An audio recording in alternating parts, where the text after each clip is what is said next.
Preface. This book is pragmatical, not philosophical. A practical manual, not a treatise upon theories. It is intended for the men and women whose most pressing need is for money, who wish to get rich first and philosophize afterward. It is for those who have, so far, found neither the time, the means, nor the opportunity to go deeply into the study of metaphysics, but who want results and who are willing to take the conclusions of science as a basis for action, without going into all the processes by which those conclusions were reached. It is expected that the reader will take the fundamental statements upon faith, just as he would take statements concerning a law of electrical action if they were promulgated by a Marconi or an Edison, and, taking the statements upon faith, that he will prove their truth by acting upon them without fear or hesitation. Every man or woman who does this will certainly get rich, for the science herein applied is an exact science, and failure is impossible. For the benefit, however, of those who wish to investigate philosophical theories and so secure a logical basis for faith, I will here cite certain authorities. The monistic theory of the universe, the theory that one is all and that all is one, that one substance manifests itself as the seeming many elements of the material world, is of Hindu origin and has been gradually winning its way into the thought of the Western world for 200 years. It is the foundation of all the Oriental philosophies and of those of Descartes, Spinoza, Leibniz, Schopenhauer, Hegel, and Emerson. The reader who would dig to the philosophical foundations of this is advised to read Hegel and Emerson for himself. In writing this book, I have sacrificed all other considerations to plainness and simplicity of style, so that all might understand. The plan of action laid down herein was deduced from the conclusions of philosophy. It has been thoroughly tested and bears the supreme test of practical experiment. It works. If you wish to know how the conclusions were arrived at, read the writings of the authors mentioned above. And if you wish to reap the fruits of their philosophies in actual practice, read this book and do exactly as it tells you to do. The author. Chapter 1. The Right to be Rich. Whatever may be said in praise of poverty, the fact remains that it is not possible to live a really complete or successful life unless one is rich. No man can rise to his greatest possible height in talent or soul development unless he has plenty of money. For to unfold the soul and to develop talent, he must have many things to use, and he cannot have these things unless he has money to buy them with. A man develops in mind, soul, and body by making use of these things, and society is so organized that man must have money in order to become the possessor of things. Therefore, the basis of all advancement for man must be the science of getting rich. The object of all life is development, and everything that lives has an inalienable right to all the development it is capable of attaining. Man's right to life means his right to have the free and unrestricted use of all things which may be necessary to his fullest mental, spiritual, and physical unfoldment, or, in other words, his right to be rich.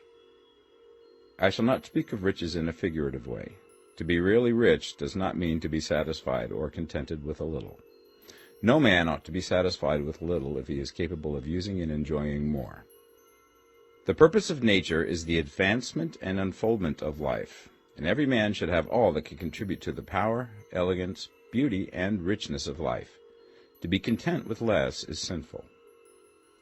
The man who owns all he wants for the living of all the life he is capable of living is rich, and no man who has not plenty of money can have all he wants. Life has advanced so far and become so complex that even the most ordinary man or woman requires a great amount of wealth in order to live in a manner that even approaches completeness. Every person naturally wants to become all that they are capable of becoming. This desire to realize innate possibilities is inherent in human nature. We cannot help wanting to be all that we can be. Success in life is becoming what you want to be. You can become what you want to be only by making use of things, and you can have the free use of things only as you become rich enough to buy them. To understand the science of getting rich is therefore the most essential of all knowledge.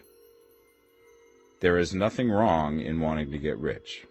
The desire for riches is really the desire for a richer, fuller, and more abundant life, and that desire is praiseworthy. The man who does not desire to live more abundantly is abnormal. And so the man who does not desire to have money enough to buy all he wants is abnormal.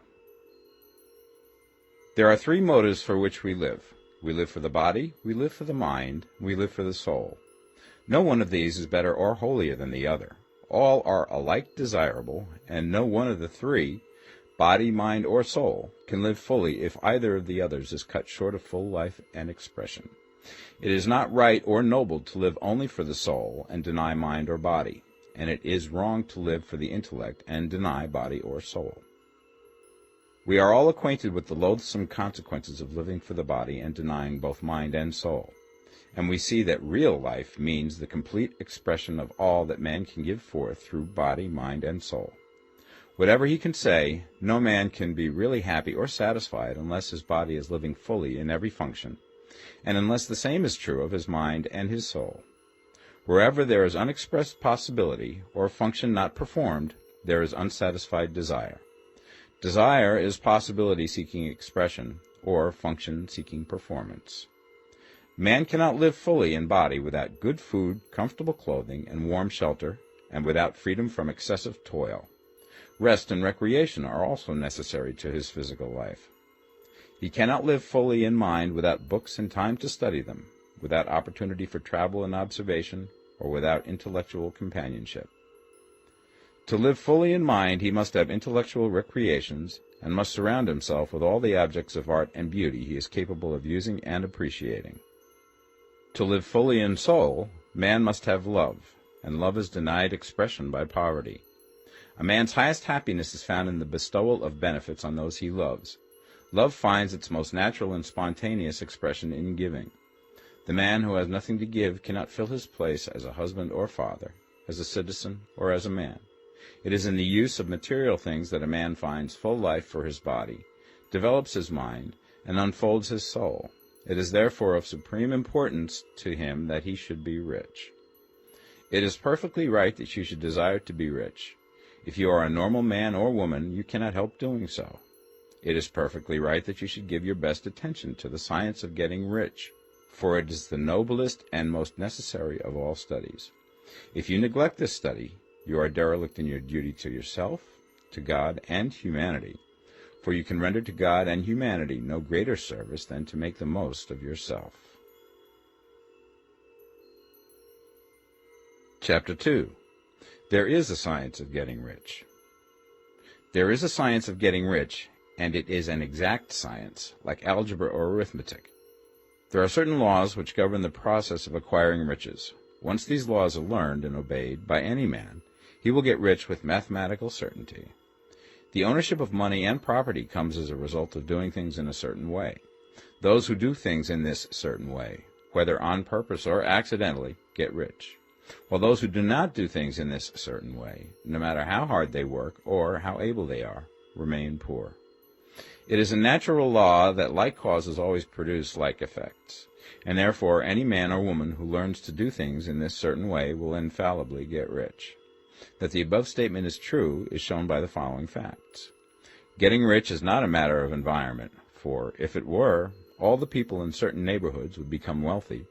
The people of one city would all be rich, while those of other towns would all be poor. Or the inhabitants of one state would roll in wealth, and those of an adjoining state would be in poverty. But everywhere we see rich and poor living side by side, in the same environment, and often engaged in the same vocations. When two men are in the same locality and in the same business, and one gets rich while the other remains poor, it shows that getting rich is not primarily a matter of environment. Some environments may be more favorable than others, but when two men in the same business are in the same neighborhood, and one gets rich while the other fails, it indicates that getting rich is the result of doing things in a certain way. And further, the ability to do things in this certain way is not due solely to the possession of talent, for many people who have great talent remain poor, while others who have very little talent get rich. Studying the people who have gotten rich, we find that they are an average lot in all respects, having no greater talents and abilities than other men. It is evident that they do not get rich because they possess talents and abilities that other men have not, but because they happen to do things in a certain way. Getting rich is not the result of saving or thrift. Many very penurious people are poor, while free spenders often get rich. Nor is getting rich due to doing things which others fail to do. For two men in the same business often do almost exactly the same things, and one gets rich while the other remains poor or becomes bankrupt. From all these things, we must come to the conclusion that getting rich is the result of doing things in a certain way. If getting rich is the result of doing things in a certain way, then any man or woman who can do things in that way can become rich, and the whole matter is brought within the domain of exact science. The question arises here whether this certain way may not be so difficult that only a few may follow it. This cannot be true, as we have seen, so far as natural ability is concerned. Talented people get rich, and blockheads get rich. Intellectually brilliant people get rich, and very stupid people get rich. Physically strong people get rich, and weak and sickly people get rich. Some degree of ability to think and understand is, of course, essential. But insofar natural ability is concerned, any man or woman who has sense enough to read and understand these words can certainly get rich. Also, we have seen that it is not a matter of environment. Location counts for something. One would not go to the heart of the Sahara and expect to do successful business. Getting rich involves the necessity of dealing with men and of being where there are people to deal with. And if these people are inclined to deal in the way that you want to deal, so much the better. But that is about as far as environment goes. If anybody else in your town can get rich, so can you. And if anybody else in your state can get rich, so can you. Again, it is not a matter of choosing some particular business or profession. People get rich in every business and in every profession, while their next-door neighbors in the same vocation remain in poverty. It is true that you will do best in a business which you like and which is congenial to you. And if you have certain talents which are well developed, you will do best in a business which calls for the exercise of those talents. Also, you will do best in a business which is suited to your locality. An ice cream parlor would do better in a warm climate than in Greenland, and a salmon fishery will succeed better in the Northwest than in Florida, where there are no salmon. But aside from these general limitations, getting rich is not dependent upon your engaging in some particular business, but upon your learning to do things in a certain way. If you are now in business and anybody else in your locality is getting rich in the same business, while you are not getting rich, it is because you are not doing things in the same way that the other person is doing them. No one is prevented from getting rich by lack of capital. True, as you get capital, the increase becomes more easy and rapid, but one who has capital is already rich and does not need to consider how to become so. No matter how poor you may be, if you begin to do things in a certain way, you will begin to get rich, and you will begin to have capital. The getting of capital is a part of the process of getting rich, and it is a part of the result which invariably follows the doing of things in a certain way. You may be the poorest man on the continent and be deeply in debt. You may have neither friends, influence, nor resources, but if you begin to do things in this way, you must infallibly begin to get rich, for the like causes must produce like effects. If you have no capital, you can get capital. If you're in the wrong business, you can get into the right business. If you're in the wrong location, you can go to the right location, and you can do so by beginning in your present business and in your present location to do things in the certain way which causes success. Chapter 3. Is opportunity monopolized? No man is kept poor because opportunity has been taken away from him, because other people have monopolized the wealth and have put a fence around it. You may be shut off from engaging in business in certain lines, but there are other channels open to you. Probably it would be hard for you to get control of any of the great railroad systems. That field is pretty well monopolized, but the electric railway business is still in its infancy and offers plenty of scope for enterprise, and it will be but a very few years until traffic and transportation through the air will become a great industry, and in all its branches will give employment to hundreds of thousands and perhaps to millions of people. Why not turn your attention to the development of aerial transportation, instead of competing with J.J. Hill and others for a chance in the steam railway world? It is quite true that if you are a working man in the employ of the Steel Trust, you have very little chance of becoming the owner of the plant in which you work. But it is also true that if you will commence to act in a certain way, you can soon leave the employ of the Steel Trust. You can buy a farm from 10 to 40 acres and engage in business as a producer of foodstuffs. There is great opportunity at this time for men who will live upon small tracts of land and cultivate the same intensively, Such men will certainly get rich. You may say that it is impossible for you to get the land, but I'm going to prove to you that it is not impossible, and that you can certainly get a farm if you will go to work in a certain way. At different periods, the tide of opportunity sets in different directions, according to the needs of the whole, and the particular stage of social evolution which has been reached. At present, in America, it is setting towards agricultural and the allied industries and professions. Today, opportunity is open before the factory worker in his line. It is open before the businessman who supplies the farmer more than before the one who supplies the factory worker, and before the professional man who waits upon the farmer more than before the one who serves the working class. There is an abundance of opportunity for the man who will go with the tide instead of trying to swim against it. So the factory workers, either as individuals or as a class, are not deprived of opportunity. The workers are not being kept down by their masters. They are not being ground by the trusts and combinations of capital. As a class, they are where they are because they do not do things in a certain way. If the workers of America chose to do so, they could follow the example of their brothers in Belgium and other countries and establish great department stores and cooperative industries. They could elect men of their own class to office and pass laws favoring the development of such cooperative industries, and in a few years they could take peaceable possession of the industrial field. The working class may become the master class whenever they will begin to do things in a certain way. The law of wealth is the same for them as it is for all others. This they must learn, and they will remain where they are as long as they continue to do as they do.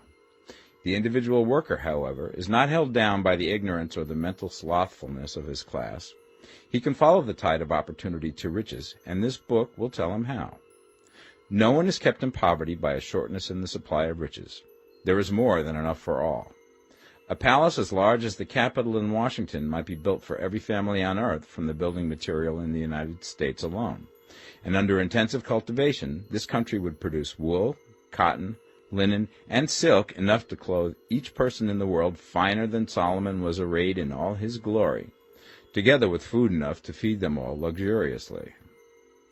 The visible supply is practically inexhaustible, and the invisible supply really is inexhaustible.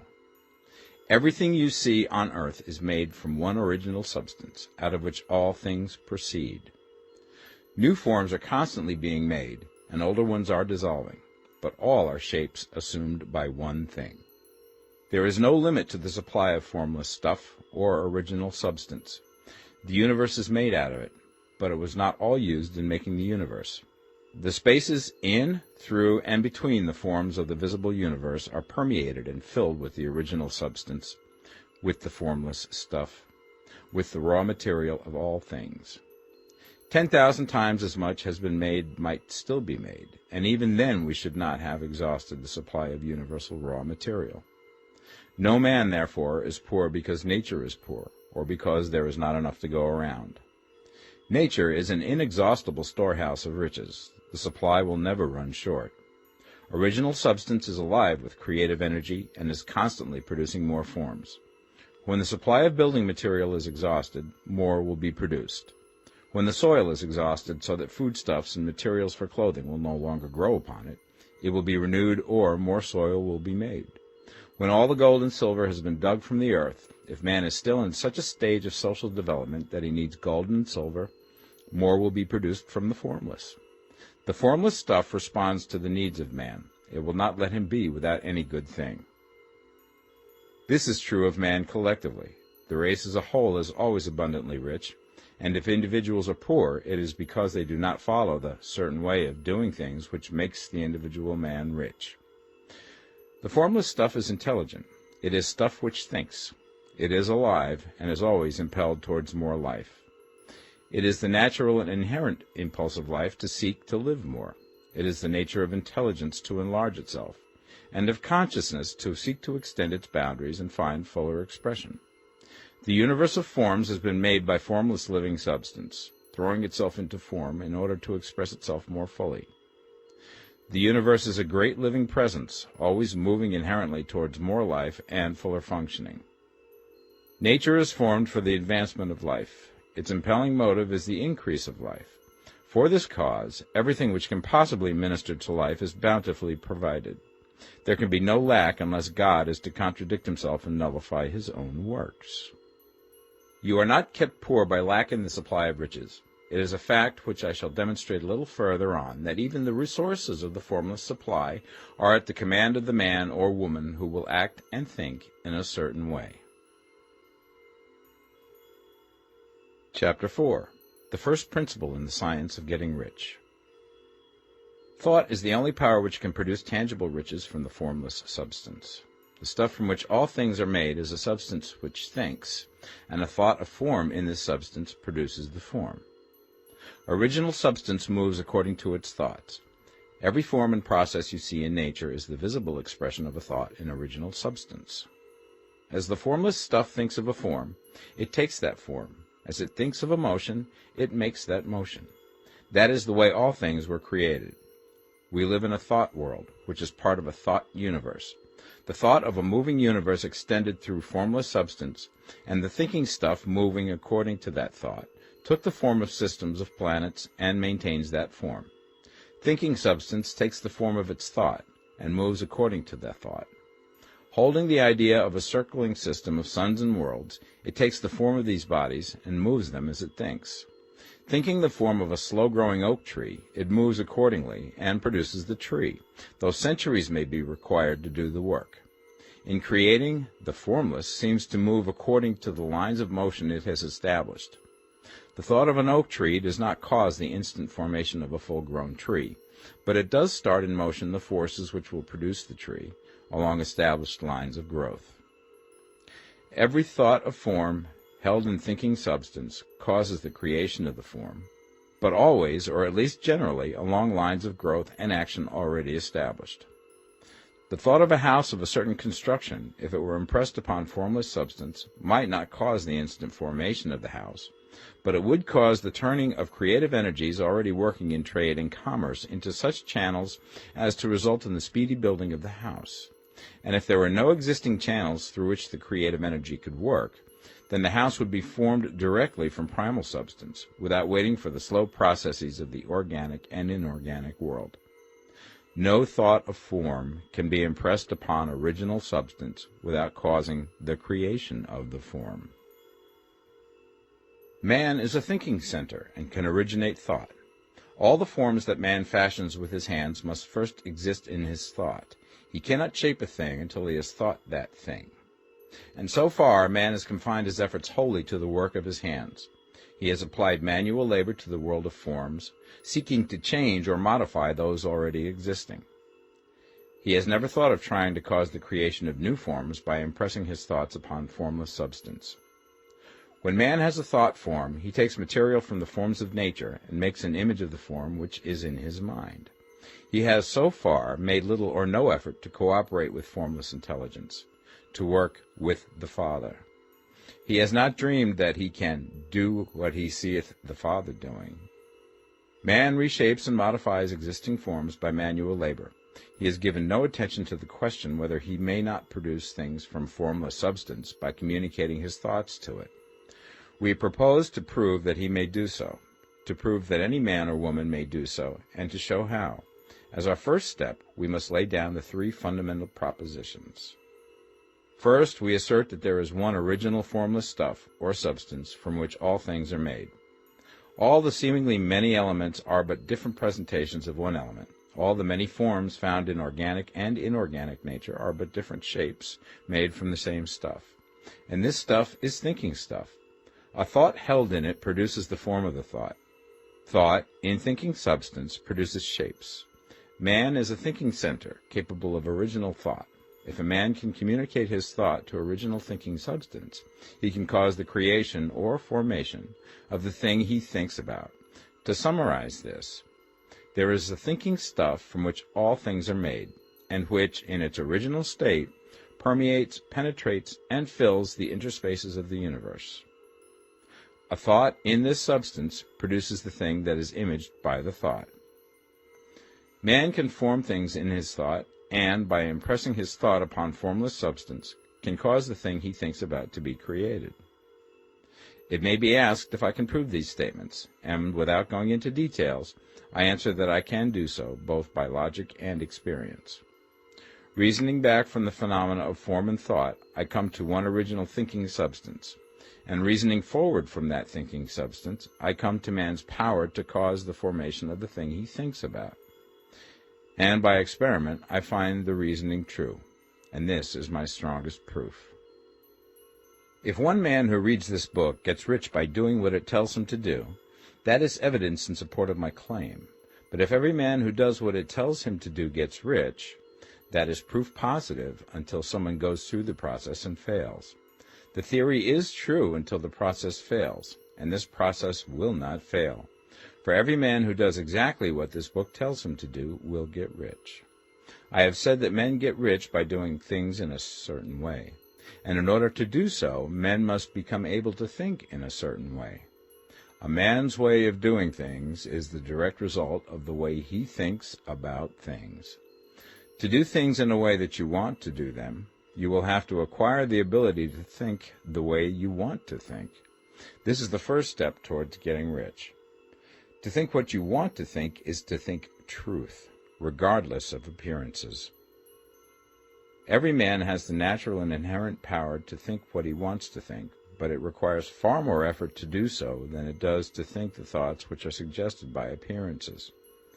To think according to appearance is easy.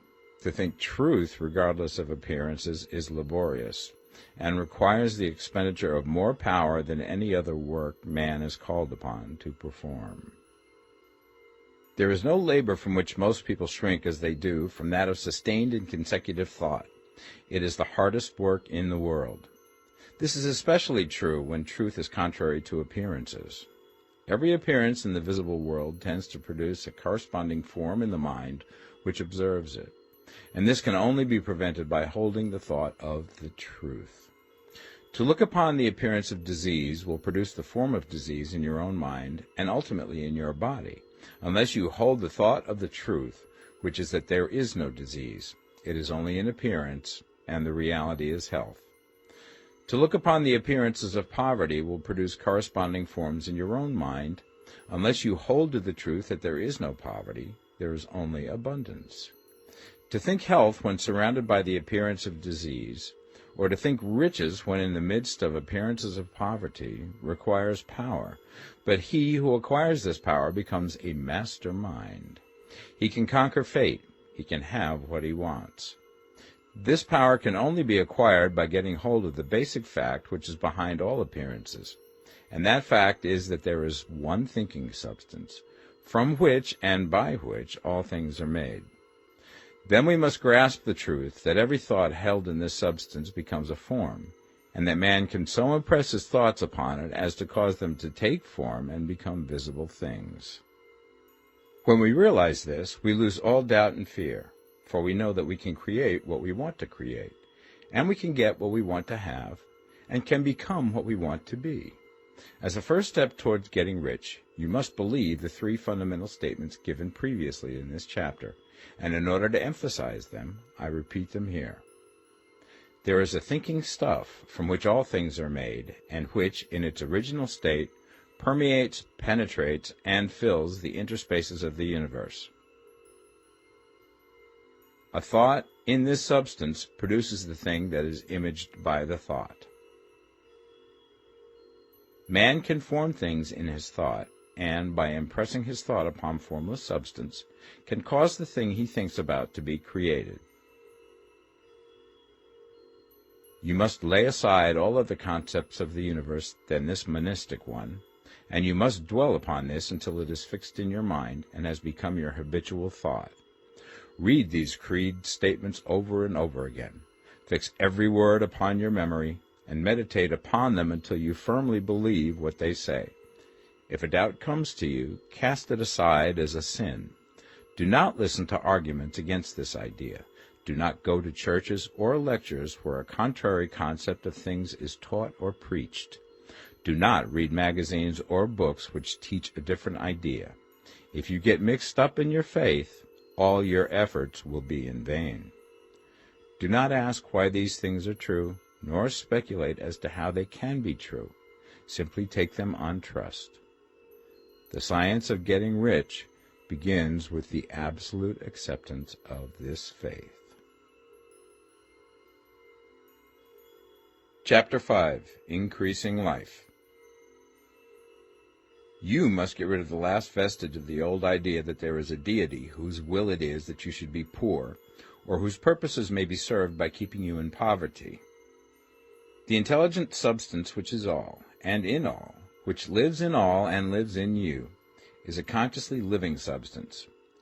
Being a consciously living substance, it must have the nature and inherent desire of every living intelligence for increase of life.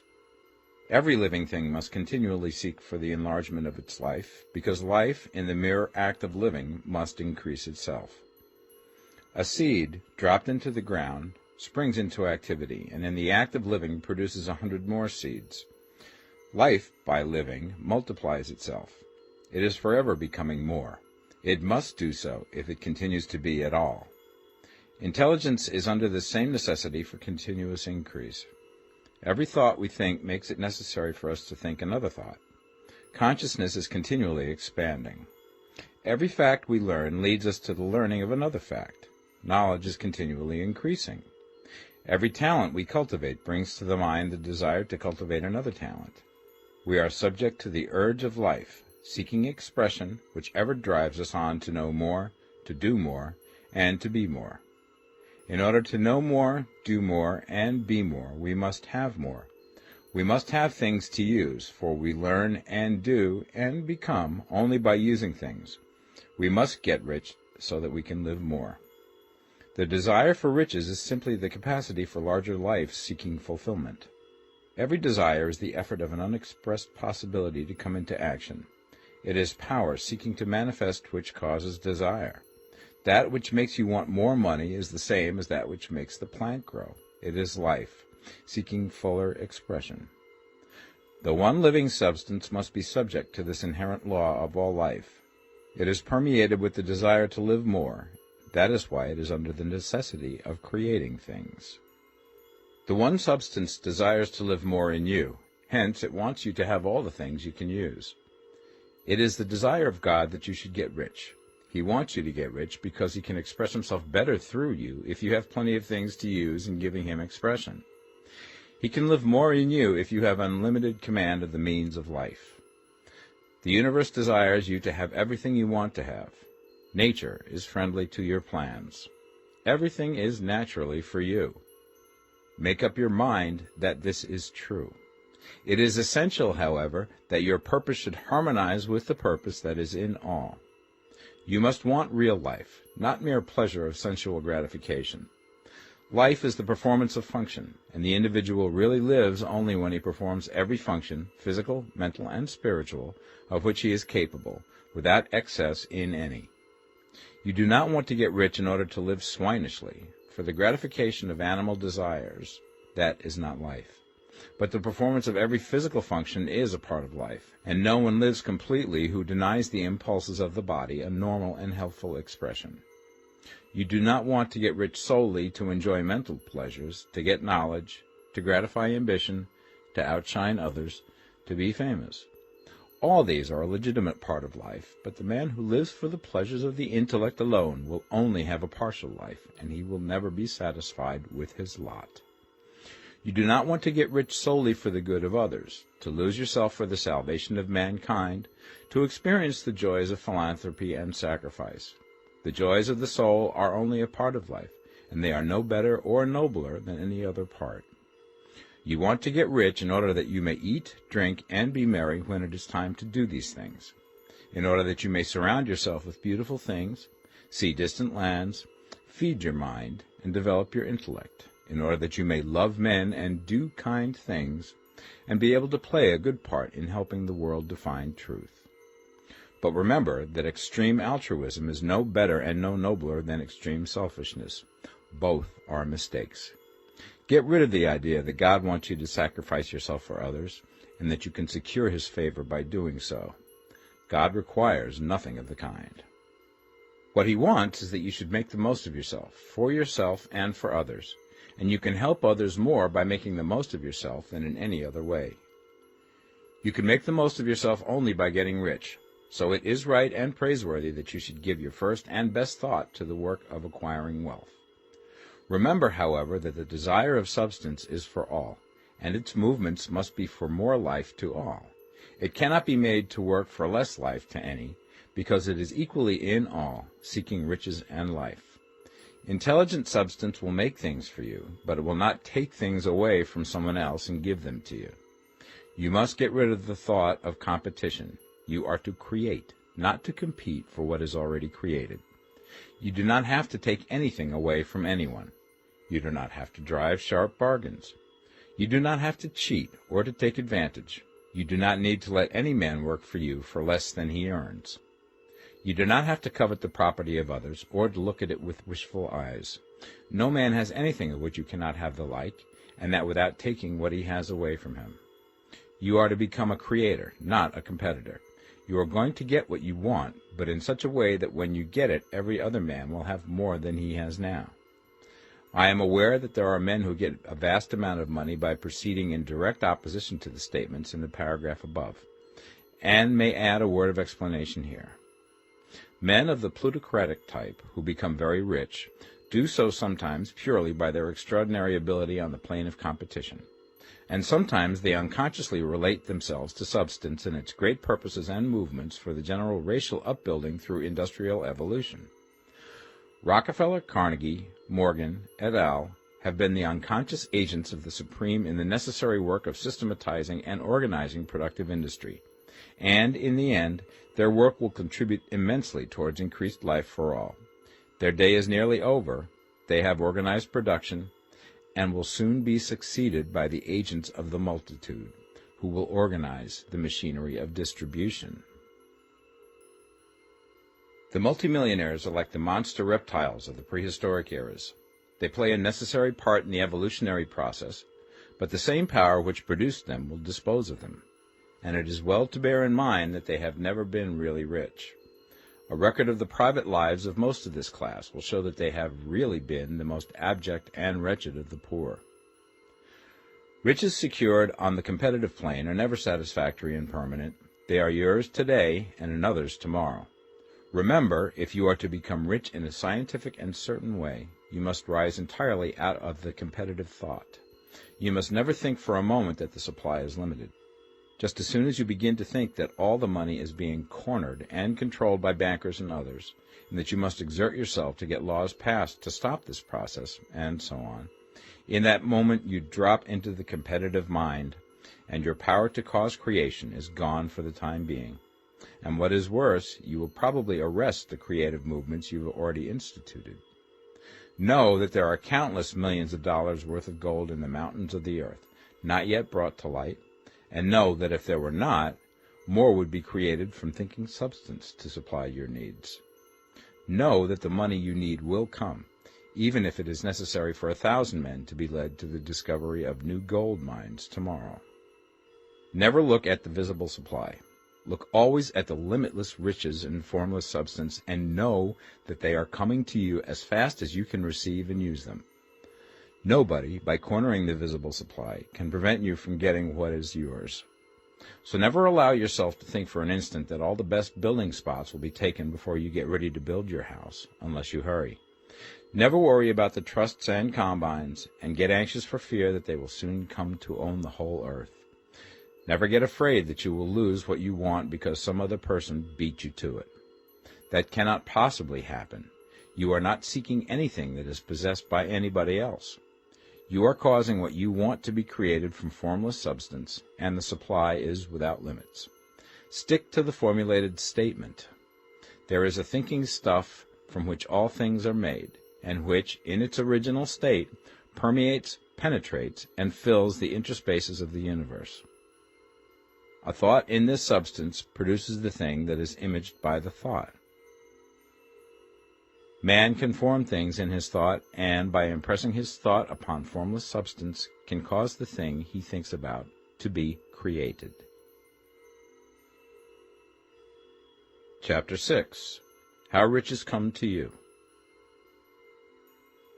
When I say that you do not have to drive sharp bargains, I do not mean that you do not have to drive any bargains at all, or that you are above the necessity for having any dealings with your fellow men.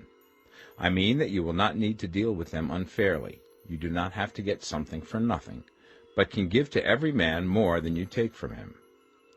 You cannot give every man more in cash market value than you take from him, but you can give him more in use value than the cash value of the thing you take from him. The paper, ink, and other material in this book may not be worth the money you pay for it, but if the ideas suggested by it bring you thousands of dollars, you have not been wronged by those who sold it to you. They have given you a great use value for a small cash value. Let us suppose that I own a picture by one of the great artists, which in any civilized community is worth thousands of dollars. I take it to Baffin Ray, and by salesmanship induce an Eskimo to give a bundle of furs worth $500 for it. I have really wronged him, for he has no use for the picture. It has no value to him. It will not add to his life. But suppose I give him a gun worth $50 for his furs. Then he has made a good bargain. He has use for the gun. It will get him many more furs and much food.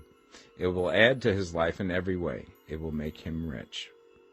When you rise from the competitive to the creative plane, you can scan your business transactions very strictly, and if you are selling any man anything which does not add more to his life than the thing he gives you in exchange, you can afford to stop it. You do not have to beat anybody in business, and if you are in a business which does beat people, get out of it at once. Give every man more in use value than you take from him in cash value. Then you are adding to the life of the world by every business transaction. If you have people working for you, you must take from them more in cash value than you pay them in wages. But you can so organize your business that it will be filled with the principle of advancement, and so that each employee who wishes to do so may advance a little every day. You can make your business do for your employees what this book is doing for you.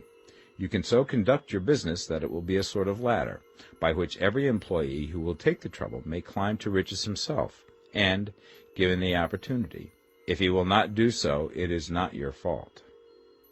And finally, because you are to cause the creation of your riches from formless substance which permeates all your environment, it does not follow that they are to take shape from the atmosphere and come into being before your eyes.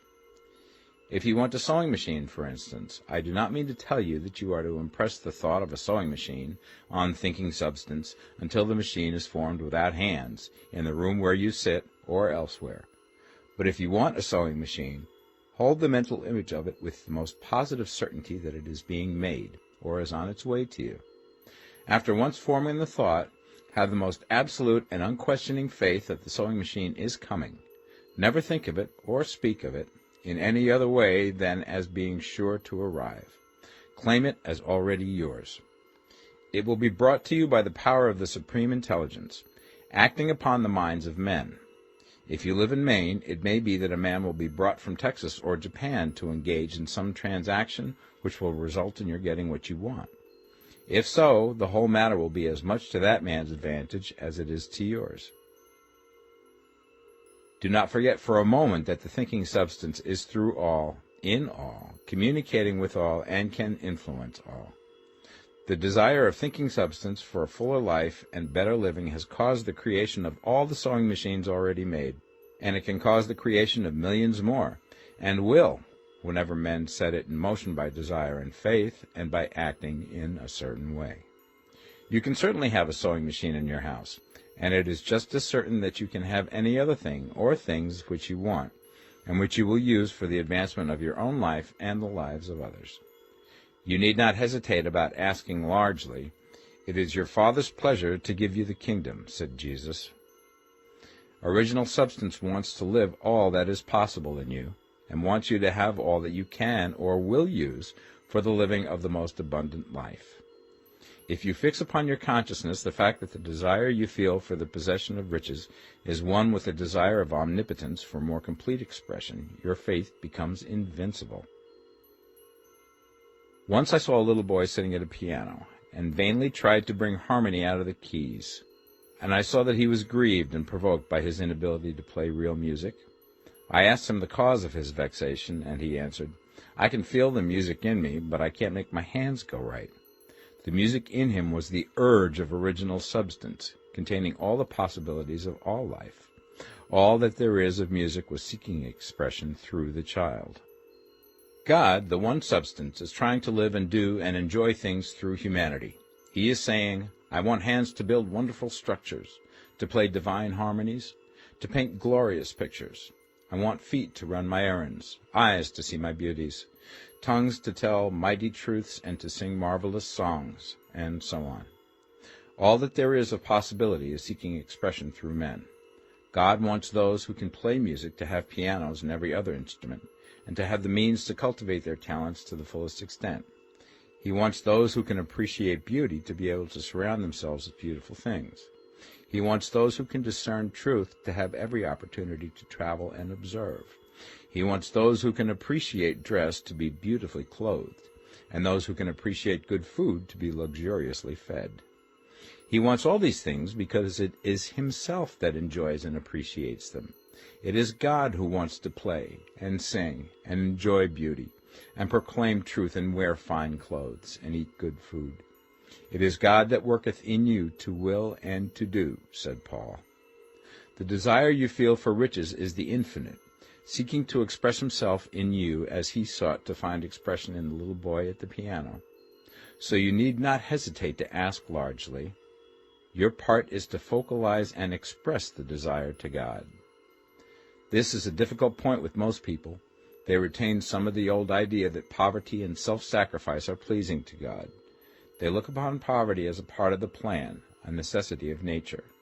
They have the idea that God has finished his work and made all that he can make, and that the majority of men must stay poor because there is not enough to go around.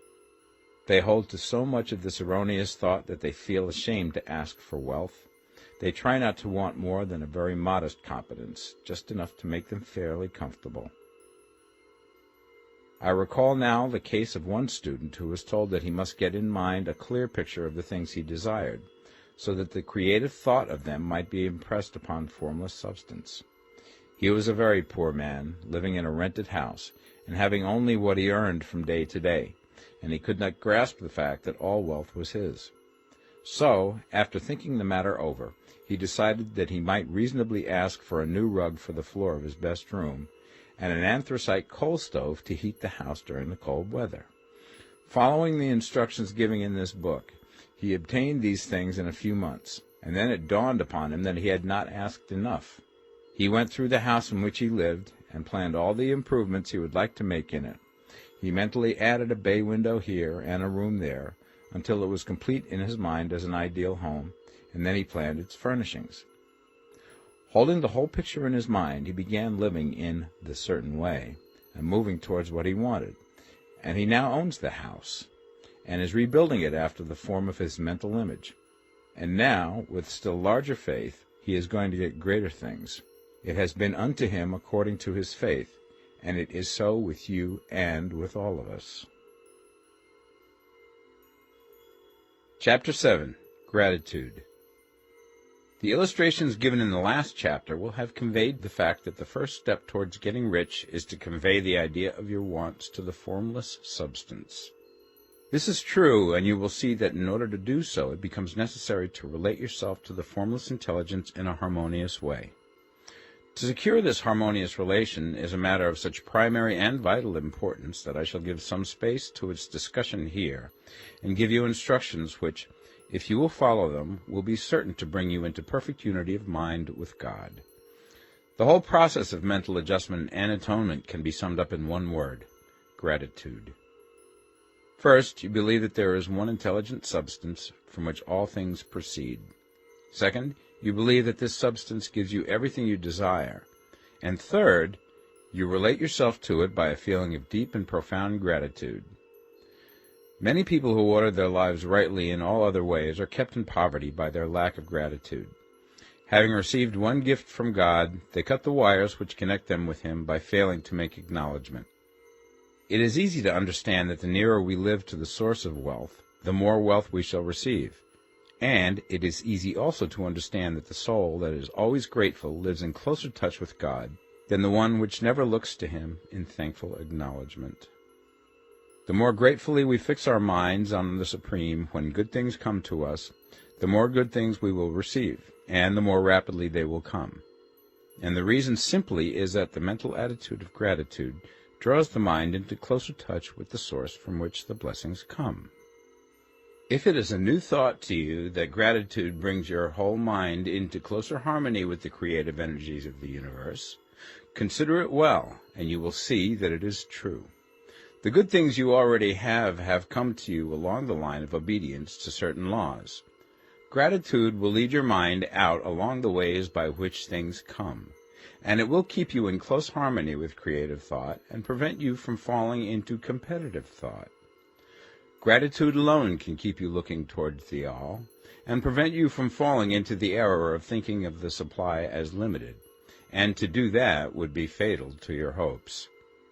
There is a law of gratitude, and it is absolutely necessary that you should observe the law if you are to get the results you seek.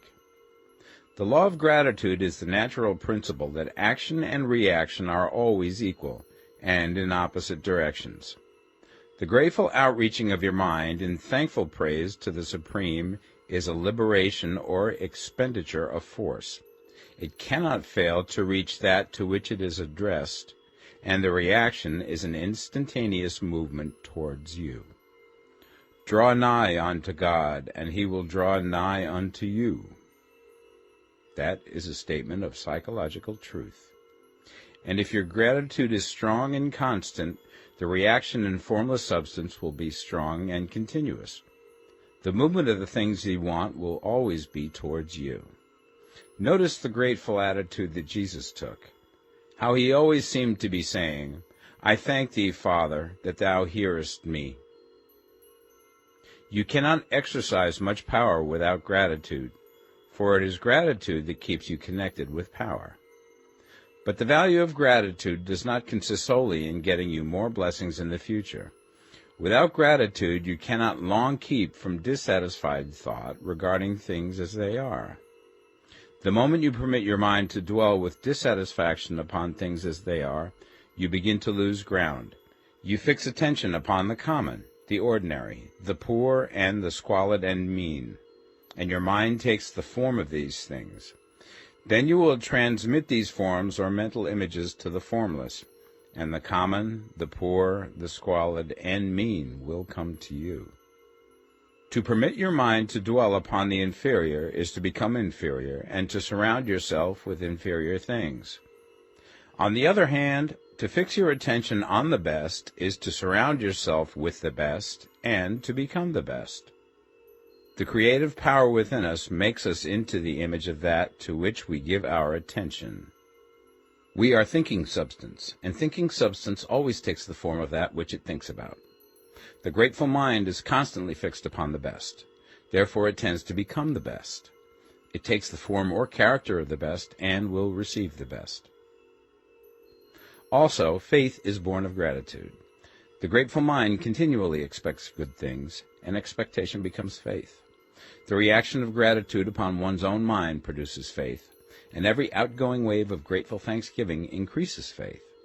He who has no feeling of gratitude cannot long retain a living faith, and without a living faith you cannot get rich by the creative method, as we shall see in the following chapters.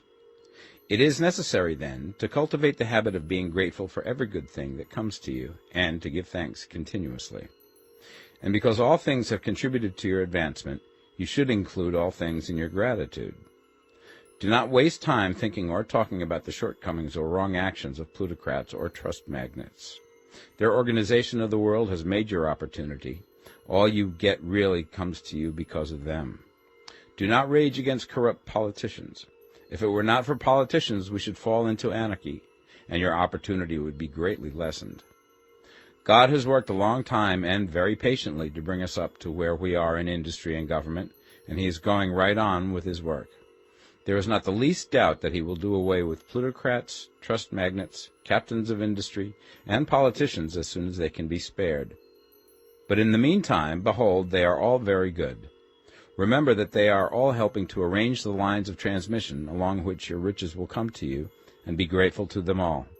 This will bring you into harmonious relations with the good in everything, and the good in everything will move toward you.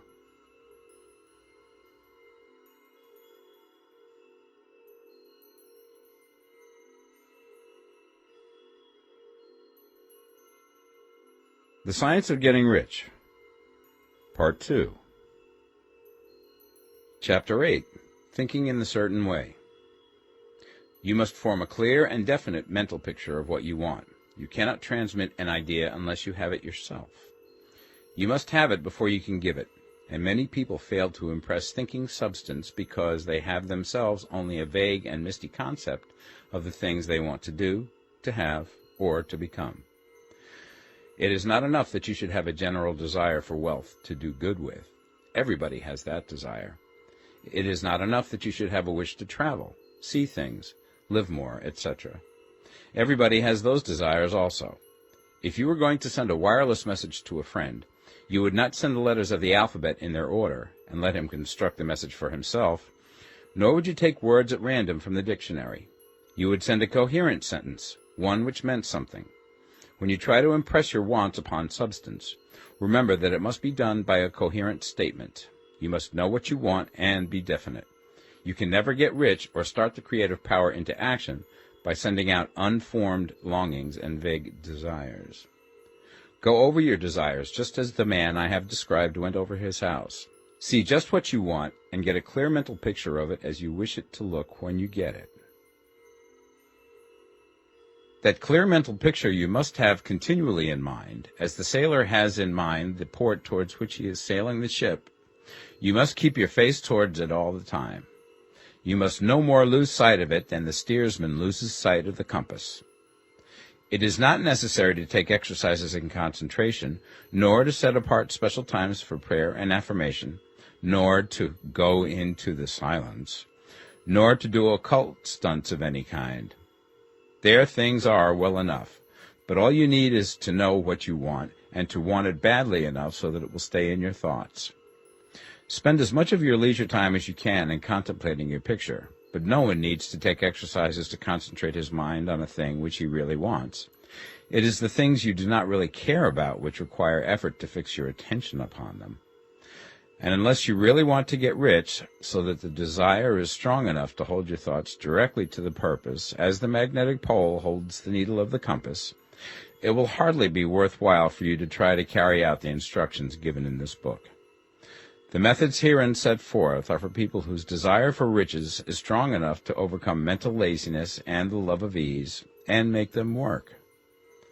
The more clear and definite you make your pictures then, and the more you dwell upon it, bringing out all of its delightful details, the stronger your desire will be, and the stronger your desire, the easier it will be to hold your mind fixed upon the picture of what you want. Something more is necessary, however, than merely to see the picture clearly. If that is all you do, you are only a dreamer, and will have little or no power for accomplishment. Behind your clear vision must be the purpose to realize it, to bring it out in tangible expression. And behind this purpose must be an invincible and unwavering faith that the thing is already yours, that it is at hand, and you have only to take possession of it. Live in the new house mentally until it takes form around you physically. In the mental realm, enter at once into full enjoyment of the things you want. Whatsoever things ye ask for when ye pray, believe that ye receive them, and ye shall have them, said Jesus. See the things you want as if they were actually around you all the time. See yourself as owning and using them. Make use of them in imagination, just as you will use them when they are your tangible possessions. Dwell upon your mental picture until it is clear and distinct, and then take the mental attitude of ownership towards everything in that picture. Take possession of it in mind, in the full faith that it is actually yours. Hold to this mental ownership. Do not waver for an instant in the faith that it is real. And remember what was said in the preceding chapter about gratitude. Be as thankful for it all the time as you expect to be when it has taken form. The man who can sincerely thank God for the things which as yet he owns only in imagination has real faith. He will get rich. He will cause the creation of whatsoever he wants. You do not need to pray repeatedly for things you want. It is not necessary to tell God about it every day. Use not vain repetitions as the heathens do, said Jesus to his pupils. For your Father knoweth that ye have need of these things before ye ask him. Your part is to intelligently formulate your desires for the things which make for a larger life, and to get these desires arranged into a coherent whole, and then to impress this whole desire upon the formless substance, which has the power and the will to bring you what you want. You do not make this impression by repeating strings of words. You make it by holding the vision with unshakable purpose to attain it, and with steadfast faith that you do attain it. The answer to your prayer is not according to your faith while you are talking, but according to your faith while you are working. You cannot impress the mind of God by having a special Sabbath day set apart to tell him what you want, and then forgetting him during the rest of the week. You cannot impress him by having special hours to go into your closet and pray, if you then dismiss the matter from your mind until the hour of prayer comes again. Oral prayer is well enough, and has its effect, especially upon yourself, in clarifying your vision and strengthening your faith. But it is not your oral petitions which get you what you want. In order to get rich, you do not need a sweet hour of prayer. You need to pray without ceasing. And by prayer I mean holding steadily to your vision, with the purpose to cause its creation into solid form, and the faith that you are doing so. Believe that ye receive them. The whole matter turns on receiving, once you have clearly formed your vision. When you have formed it, it is well to make an oral statement, addressing the Supreme in reverent prayer, and from that moment you must, in mind, receive what you ask for. Live in the new house, wear the fine clothes, ride in the automobile, go on the journey, and confidently plan for greater journeys. Think and speak of all things you have asked for in terms of actual present ownership. Imagine an environment and a financial condition exactly as you want them, and live all the time in that imaginary environment and financial condition. Mind, however, that you do not do this as a mere dreamer and castle builder. Hold to the faith that the imaginary is being realized, and to the purpose to realize it. Remember that it is faith and purpose in the use of imagination which makes the difference between the scientist and the dreamer. And having learned this fact, it is here that you must learn the proper use of the will. Chapter 9. How to Use the Will. To set about getting rich in a scientific way, you do not try to apply your willpower to anything outside of yourself. You have no right to do so anyway. It is wrong to apply your will to other men and women in order to get them to do what you wish done. It is as flagrantly wrong to coerce people by mental power as it is to coerce them by physical power. If compelling people by physical force to do things for you reduces them to slavery, compelling them by mental means accomplishes exactly the same thing. The only difference is in methods.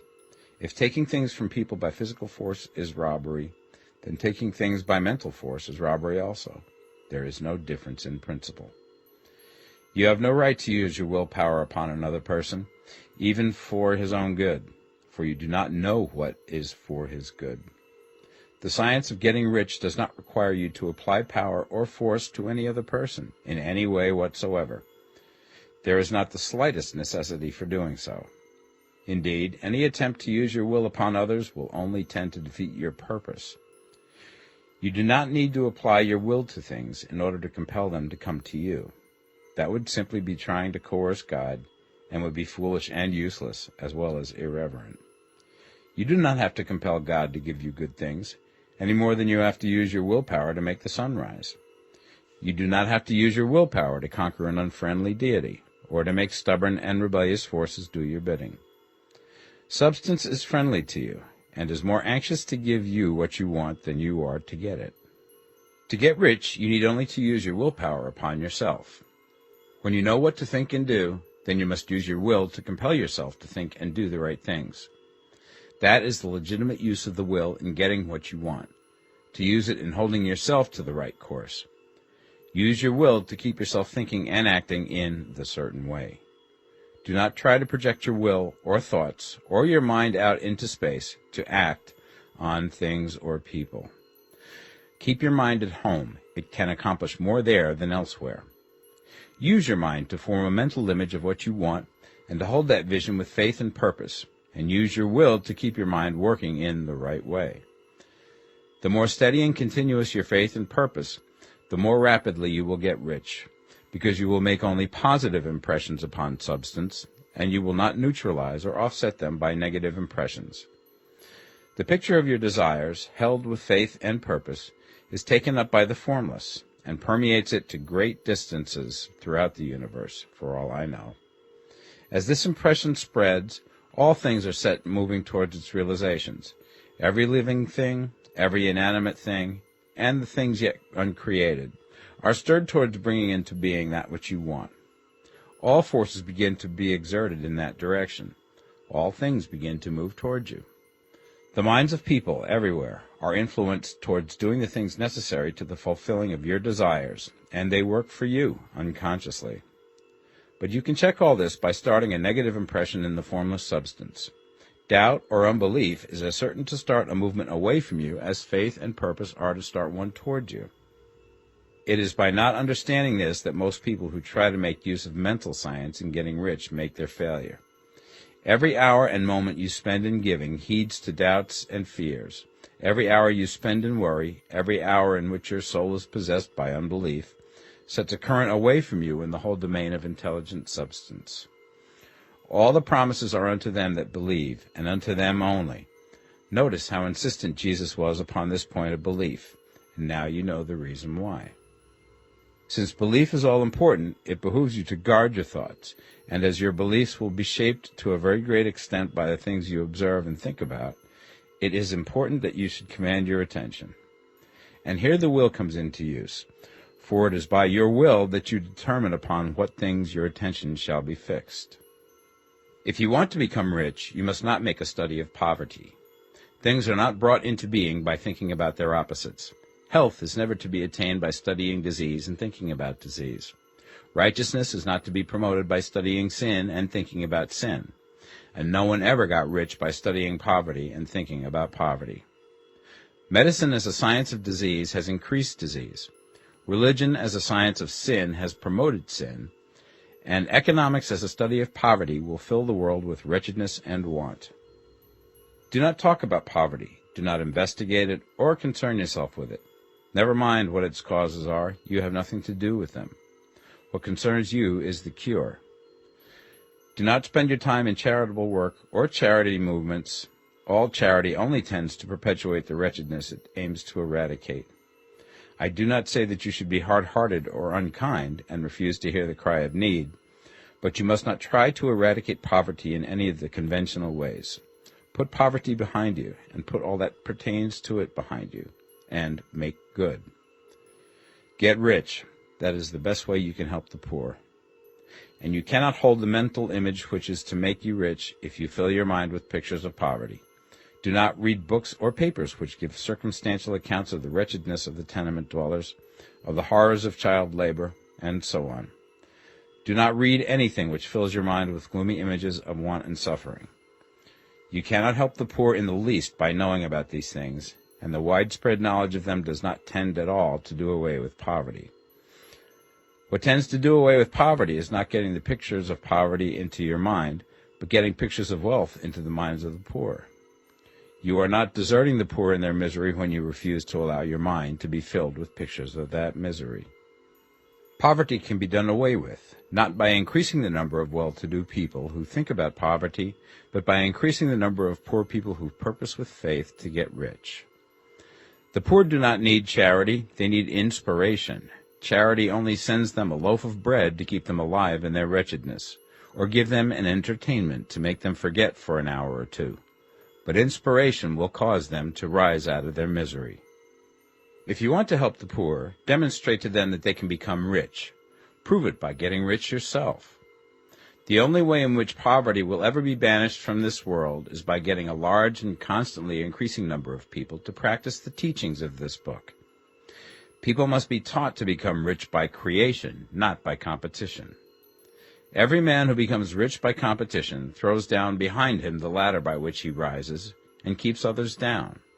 But every man who gets rich by creation opens a way for thousands to follow him and inspires them to do so.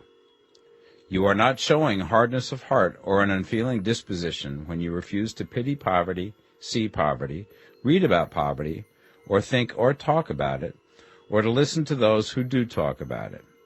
Use your willpower to keep your mind off the subject of poverty and to keep it fixed with faith and purpose on the vision of what you want. Chapter 10. Further Use of the Will. You cannot retain a true and clear vision of wealth if you are constantly turning your attention to opposing pictures, whether they be external or imaginary. Do not tell of your past troubles of a financial nature, if you have had them. Do not think of them at all. Do not tell of the poverty of your parents, or the hardships of your early life. To do any of these things is to mentally class yourself with the poor for the time being, and it will certainly check the movement of things in your direction. Let the dead bury their dead, as Jesus said. Put poverty and all things that pertain to poverty completely behind you. You have accepted a certain theory of the universe as being correct, and are resting all your hopes of happiness on its being correct. And what can you gain by giving heed to conflicting theories? Do not read religious books which tell you that the world is soon coming to an end, and do not read the writing of muckrakers and pessimistic philosophers who tell you that it is going to the devil. The world is not going to the devil. It is going to God. It is wonderful becoming. True, there may be a good many things in existing conditions which are disagreeable, but what is the use of studying them when they are certainly passing away, and when the study of them only tends to check their passing and keep them with us? Why give time and attention to things which are being removed by evolutionary growth, when you can hasten their removal only by promoting the evolutionary growth as far as your part of it goes? No matter how horrible and seeming may be the conditions in certain countries, sections, or places, you waste your time and destroy your own chances by considering them. You should interest yourself in the world's becoming rich. Think of the riches in the world is coming to, instead of the poverty it is growing out of. And bear in mind that the only way in which you can assist the world in growing rich is by growing rich yourself through creative method, not the competitive one. Give your attention wholly to riches. Ignore poverty. Whenever you think or speak of those who are poor, think and speak of them as those who are becoming rich, as those who are to be congratulated rather than pitied. Then they and others will catch the inspiration and begin to search for the way out. Because I say that you are to give your whole time and mind and thought to riches, it does not follow that you are to be sordid or mean. To become really rich is the noblest aim you can have in life, for it includes everything else. On the competitive plane, the struggle to get rich is a godless scramble for power over other men. But when we come into the creative mind, all this is changed. All that is possible in the way of greatness and soul unfoldment, of service and lofty endeavor, comes by way of getting rich. All is made possible by the use of things. If you lack for physical health, you will find that the attainment of it is conditional on you getting rich. Only those who are emancipated from financial worry and who have the means to live a carefree existence and follow hygienic practices can have and retain health. Moral and spiritual greatness is possible only to those who are above the competitive battle for existence, and only those who are becoming rich on the plane of creative thought are free from the degrading influences of competition. If your heart is set on domestic happiness, remember that love flourishes best when there is refinement, a high level of thought, and freedom from corrupting influences. And these are to be found only where riches are attained by the exercise of creative thought, without strife or rivalry. You can aim at nothing so great or noble, I repeat, as to become rich, and you must fix your attention upon your mental picture of riches, to the exclusion of all that may tend to dim or obscure the vision. You must learn to see the underlying truth in all things. You must see beneath all seemingly wrong conditions the great one life, ever moving forward towards fuller expression and more complete happiness. It is the truth that there is no such thing as poverty, that there is only wealth. Some people remain in poverty because they are ignorant of the fact that there is wealth for them, and these can best be taught by showing them the way to affluence in your own person and practice. Others are poor because, while they feel that there is a way out, they are too intellectually indolent to put forth the mental effort necessary to find that way and by travel it. Others still are poor because, while they have some notion of science, they have become so swamped and lost in the maze of metaphysical and occult theories that they do not know which road to take. They try a mixture of many systems and fail in all. For these, again, the very best thing to do is to show the right way in your own person and practice. An ounce of doing things is worth a pound of theorizing. The very best thing you can do for the whole world is to make the most of yourself. You can serve God and man in no more effective way than by getting rich. That is, if you get rich by the creative method and not by the competitive one. Another thing, We assert that this book gives in detail the principles of the science of getting rich, and if that is true, you do not need to read any other book upon the subject. This may sound narrow and egotistical, but consider. There is no more scientific method of computation in mathematics than by addition, subtraction, multiplication, and division. No other method is possible. There can be but one shortest distance between 2 points. There is only one way to think scientifically, and that is to think in the way that leads by the most direct and simple route to the goal. No man has yet formulated a briefer or less complex system than the one set forth herein. It has been stripped of all non-essentials. When you commence on this, lay all others aside. Put them out of your mind altogether. Read this book every day. Keep it with you. Commit it to memory, and do not think about other systems and theories. If you do, you will begin to have doubts, and to be uncertain and wavering in your thought, and then you will begin to make failures. After you have made good and become rich, you may study other systems as much as you please.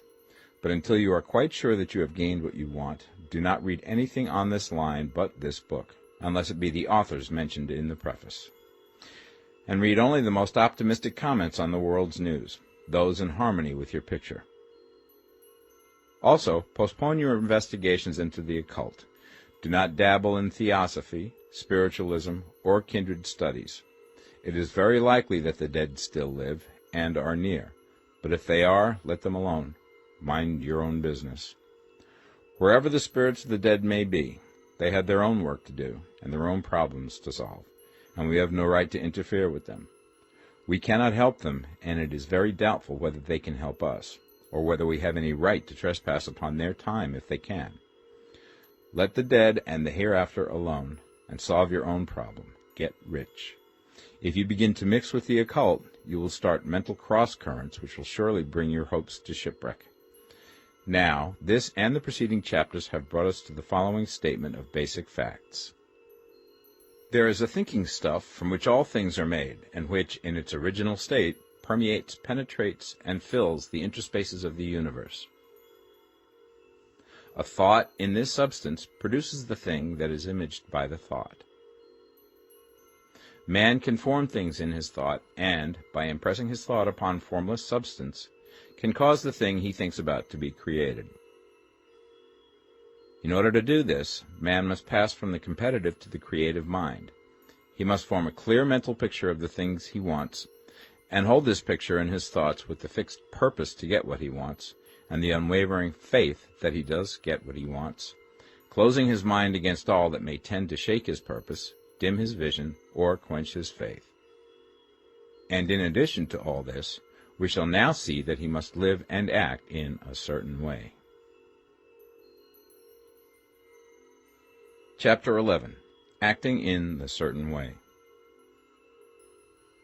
Thought is the creative power, or the impelling force which causes the creative power to act. Thinking in a certain way will bring riches to you, but you must not rely upon thought alone, paying no attention to personal action. That is the rock upon which many otherwise scientific metaphysical thinkers meet shipwreck, the failure to connect thought with personal action. We have not yet reached the stage of development, even supposing such a stage to be possible, in which man can create directly from formless substance without nature's processes or the work of human hands. Man must not only think, but his personal action must supplement his thought.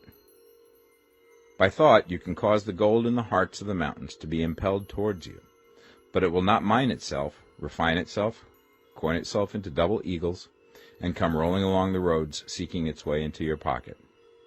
Under the impelling power of the Supreme Spirit, men's affairs will be so ordered that someone will be led to mine the gold for you.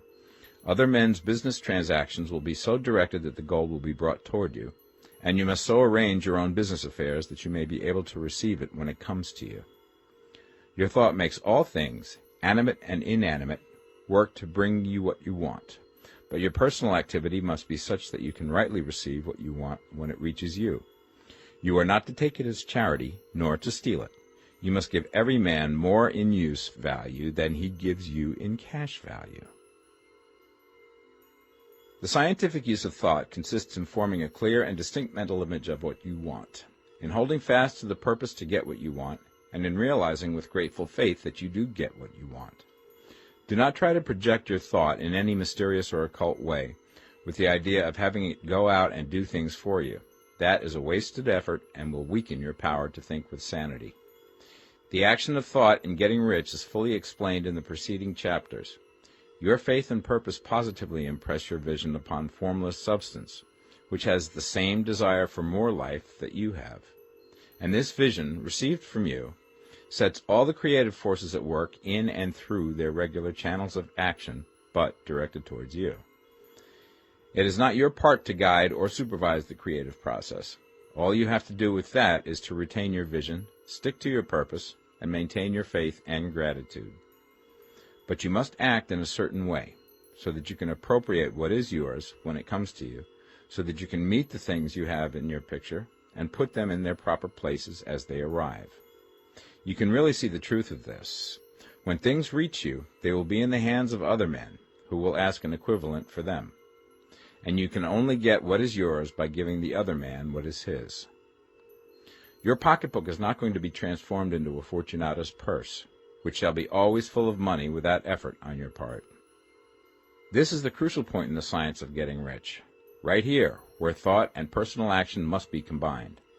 There are very many people who, consciously or unconsciously, set the creative forces in action by the strength and persistence of their desires, but who remain poor because they do not provide for the reception of the thing they want when it comes. By thought, the thing you want is brought to you. By action, you receive it. Whatever your action is to be, it is evident that you must act now. You cannot act in the past, and it is essential to the clearness of your mental vision that you dismiss the past from your mind.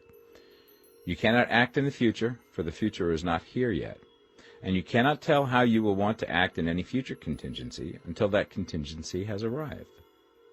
Because you are not in the right business or the right environment now, do not think that you must postpone action until you get into the right business or environment. And do not spend time in the present taking thought as to the best course in possible future emergencies. Have faith in your ability to meet any emergency when it arrives.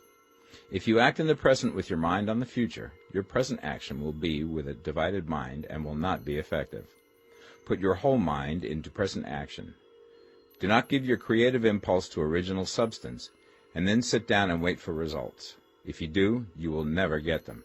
Act now. There is never any time but now, and there never will be any time but now. If you are ever to begin to make ready for the reception of what you want, you must begin now. And your action, whatever it is, must most likely be in your present business or employment, and must be upon the persons and things in your present environment. You cannot act where you are not, you cannot act where you have been, and you cannot act where you are going to be. You can act only where you are. Do not bother as to whether yesterday's work was well done or ill done. Do today's work well. Do not try to do tomorrow's work now. There will be plenty of time to do that when you get to it. Do not try, by occult or mystical means, to act on people or things that are out of your reach. Do not wait for a change of environment. Before you act, get a change of environment by action. You can so act upon the environment in which you are now, as to cause yourself to be transferred to a better environment. Hold with faith and purpose the vision of yourself in the better environment, but act upon your present environment with all your heart and with all your strength and with all your mind. Do not spend any time in daydreaming or castle building. Hold to the one vision of what you want and act now. Do not cast about seeking some new thing to do, or some strange, unusual, or remarkable action to perform as a first step towards getting rich. It is probable that your actions, at least for some time to come, will be those you have been performing for some time past, but you are to begin now to perform these actions in a certain way, which will surely make you rich. If you are engaged in some business and feel that it is not the right one for you, do not wait until you get into the right business before you begin to act. Do not feel discouraged or sit down and lament because you are misplaced. No man was ever so misplaced that he could not find the right place, and no man ever became so involved in the wrong business but that he could get into the right business. Hold the vision of yourself in the right business, with the purpose to get into it, and the faith that you will get into it, and are getting into it, but act in your present business. Use your present business as the means of getting a better one, and use your present environment as the means of getting into a better one. Your vision of the right business, if held with faith and purpose, will cause the Supreme to move the right business towards you, and your action, if performed in a certain way, will cause you to move towards the business. If you are an employee or wage earner and feel that you must change places in order to get what you want, do not project your thought into space and rely upon it to get you another job. It will probably fail to do so. Hold the vision of yourself in the job you want, while you act with faith and purpose on the job you have, and you will certainly get the job you want. Your vision and faith will set the creative force in motion to bring it toward you, and your action will cause the forces in your own environment to move you toward the place you want. In closing this chapter, we will add another statement to our syllabus. There is a thinking stuff from which all things are made, and which, in its original state, permeates, penetrates, and fills the interspaces of the universe. A thought in this substance produces the thing that is imaged by the thought. Man can form things in his thought, and, by impressing his thought upon formless substance, can cause the thing he thinks about to be created. In order to do this, man must pass from the competitive to the creative mind. He must form a clear mental picture of the thing he wants, and hold this picture in his thoughts with the fixed purpose to get what he wants, and the unwavering faith that he does get what he wants, closing his mind to all that may tend to shake his purpose, dim his vision, or quench his faith. That he may receive what he wants when it comes, man must act now upon the people and things in his present environment. Chapter 12. Efficient Action. You must use your thought as directed in previous chapters, and begin to do what you can do where you are, and you must do all that you can do where you are. You can advance only by being larger than your present place, and no man is larger than his present place who leaves undone any of the work pertaining to that place. The world is advanced only by those who more than fill their present places. If no man quite filled his present place, you can see that there must be a going backward in everything. Those who do not quite fill their present places are dead weight upon society, government, commerce, and industry. They must be carried along by others at a great expense. The progress of the world is retarded only by those who do not fill the places they are holding. They belong to a former age and a lower stage or plane of life, and their tendency is towards degeneration. No society could advance if every man was smaller than his place. Social evolution is guided by the law of physical and mental evolution. In the animal world, evolution is caused by excess of life. When an organism has more life than can be expressed in the function of its own plane, it develops the organs of a higher plane, and a new species is originated. There never would have been new species had there not been organisms which more than filled their places. The law is exactly the same for you. Your getting rich depends upon your applying this principle to your own affairs. Every day is either a successful day or a day of failure, and it is the successful days which get you what you want. If every day is a failure, you can never get rich, while if every day is a success, you cannot fail to get rich. If there is something that may be done today, and you do not do it, you have failed in so far as that thing is concerned, and the consequences may be more disastrous than you imagine. You cannot foresee the results of even the most trivial act. You do not know the workings of all the forces that have been set moving in your behalf. Much may be depending on your doing some simple act. It may be the very thing which is to open the door of opportunity to very great possibilities. You can never know all the combinations which Supreme Intelligence is making for you in the world of things and of human affairs. Your neglect or failure to do some small thing may cause a long delay in getting what you want. Do, every day, all that can be done that day. There is, however, a limitation or qualification of the above that you must take into account. You are not to overwork, not to rush blindly into your business in the effort to do the greatest possible number of things in the shortest possible time. You are not to try to do tomorrow's work today, nor to do a week's work in a day. It is really not the number of things you do, but the efficiency of each separate action that counts. Every act is, in itself, either a success or a failure. Every act is, in itself, either effective or inefficient. Every inefficient act is a failure, and if you spend your life in doing inefficient acts, your whole life will be a failure. The more things you do, the worse for you if all your acts are inefficient ones. On the other hand, every efficient act is a success in itself, and if every act of your life is an efficient one, your whole life must be a success. The cause of failure is doing too many things in an inefficient manner, and not doing enough things in an efficient manner. You will see that it is a self-evident proposition that if you do not do any inefficient acts, and if you do a sufficient number of efficient acts, you will become rich. If, now, it is possible for you to make each act an efficient one, you see again that the getting of riches is reduced to an exact science, like mathematics. The matter turns, then, on the questions whether you can make each separate act a success in itself, and this you certainly can do. You can make each act a success because all power is working with you, and all power cannot fail. Power is at your service, and to make each act efficient, you have only to put power into it. Every action is either strong or weak, and when everyone is strong, you are acting in a certain way, which will make you rich. Every act can be made strong and efficient by holding your vision while you are doing it, and putting the whole power of your faith and purpose into it. It is at this point that the people fail who separate mental power from personal action. They use the power of the mind in one place and at one time, and they act in another place at another time. So their acts are not successful in themselves. Too many of them are inefficient. But if all power goes into every act, no matter how commonplace, every act will be a success in itself. And as in the nature of things, every success opens the way to other successes, your progress towards what you want, and the progress of what you want toward you, will become increasingly rapid. Remember that successful action is cumulative in its results. Since the desire for more life is inherent in all things, when a man begins to move towards larger life, more things attach themselves to him, and the influence of his desire is multiplied. Do, every day, all that you can do that day, and do each act in an efficient manner.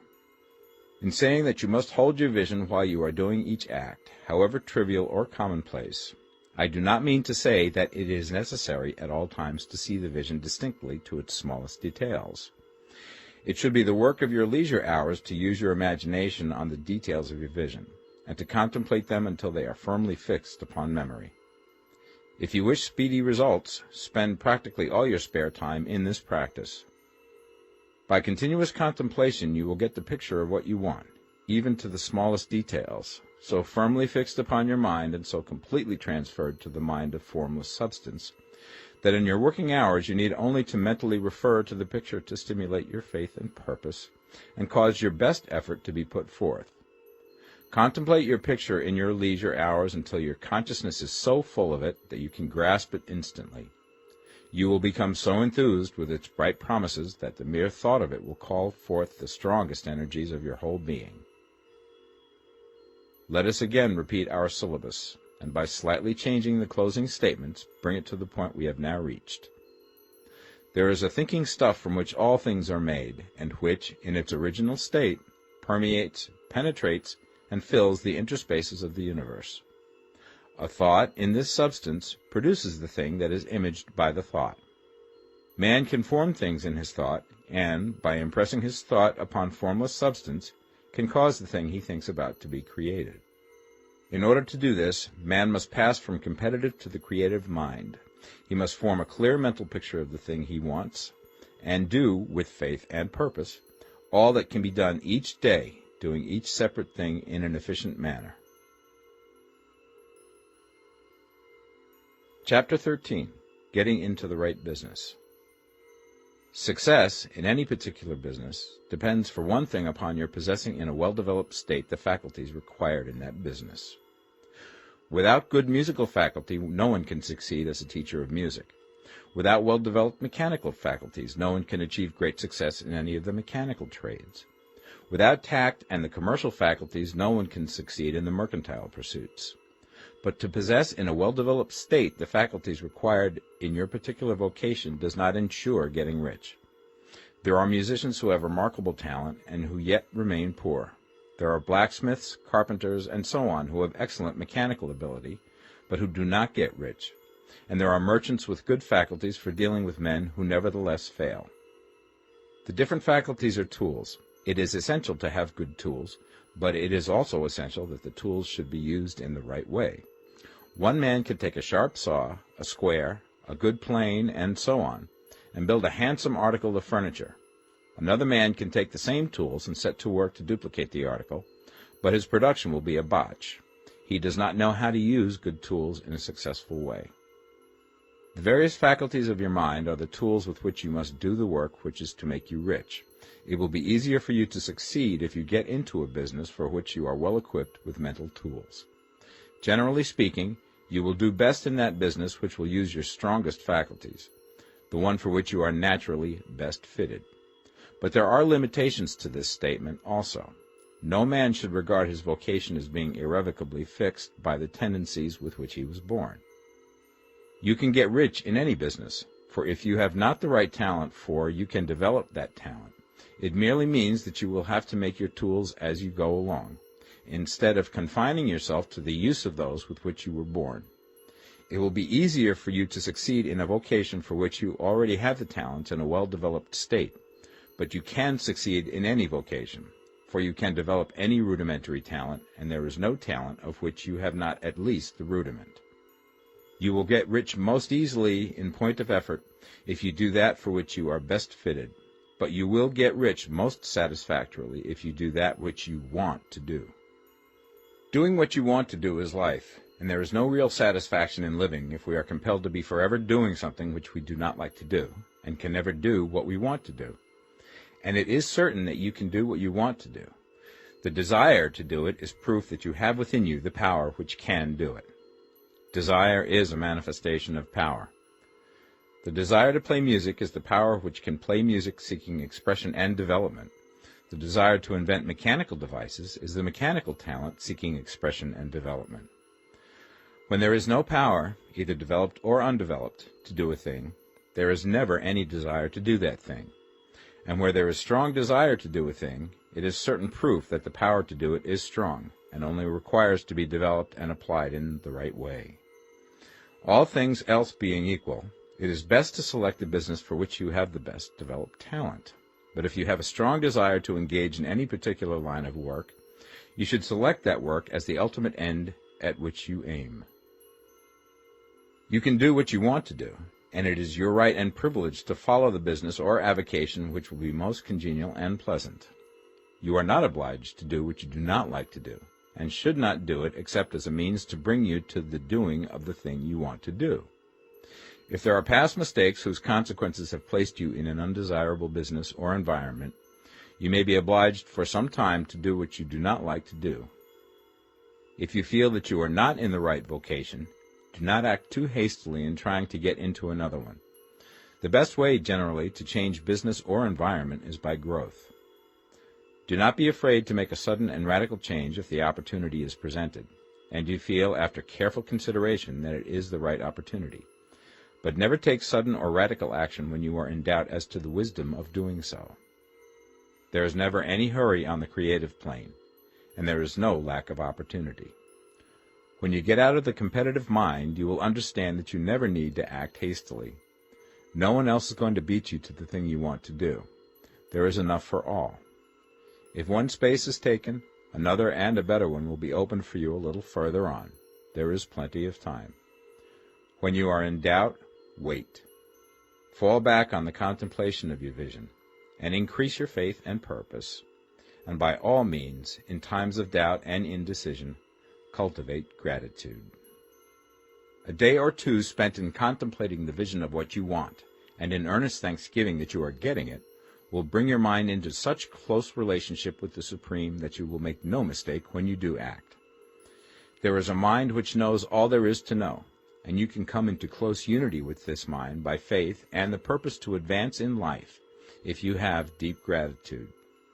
Mistakes come from acting hastily, or from acting in fear or doubt, or in forgetfulness of the right motive, which is more life to all and less to none.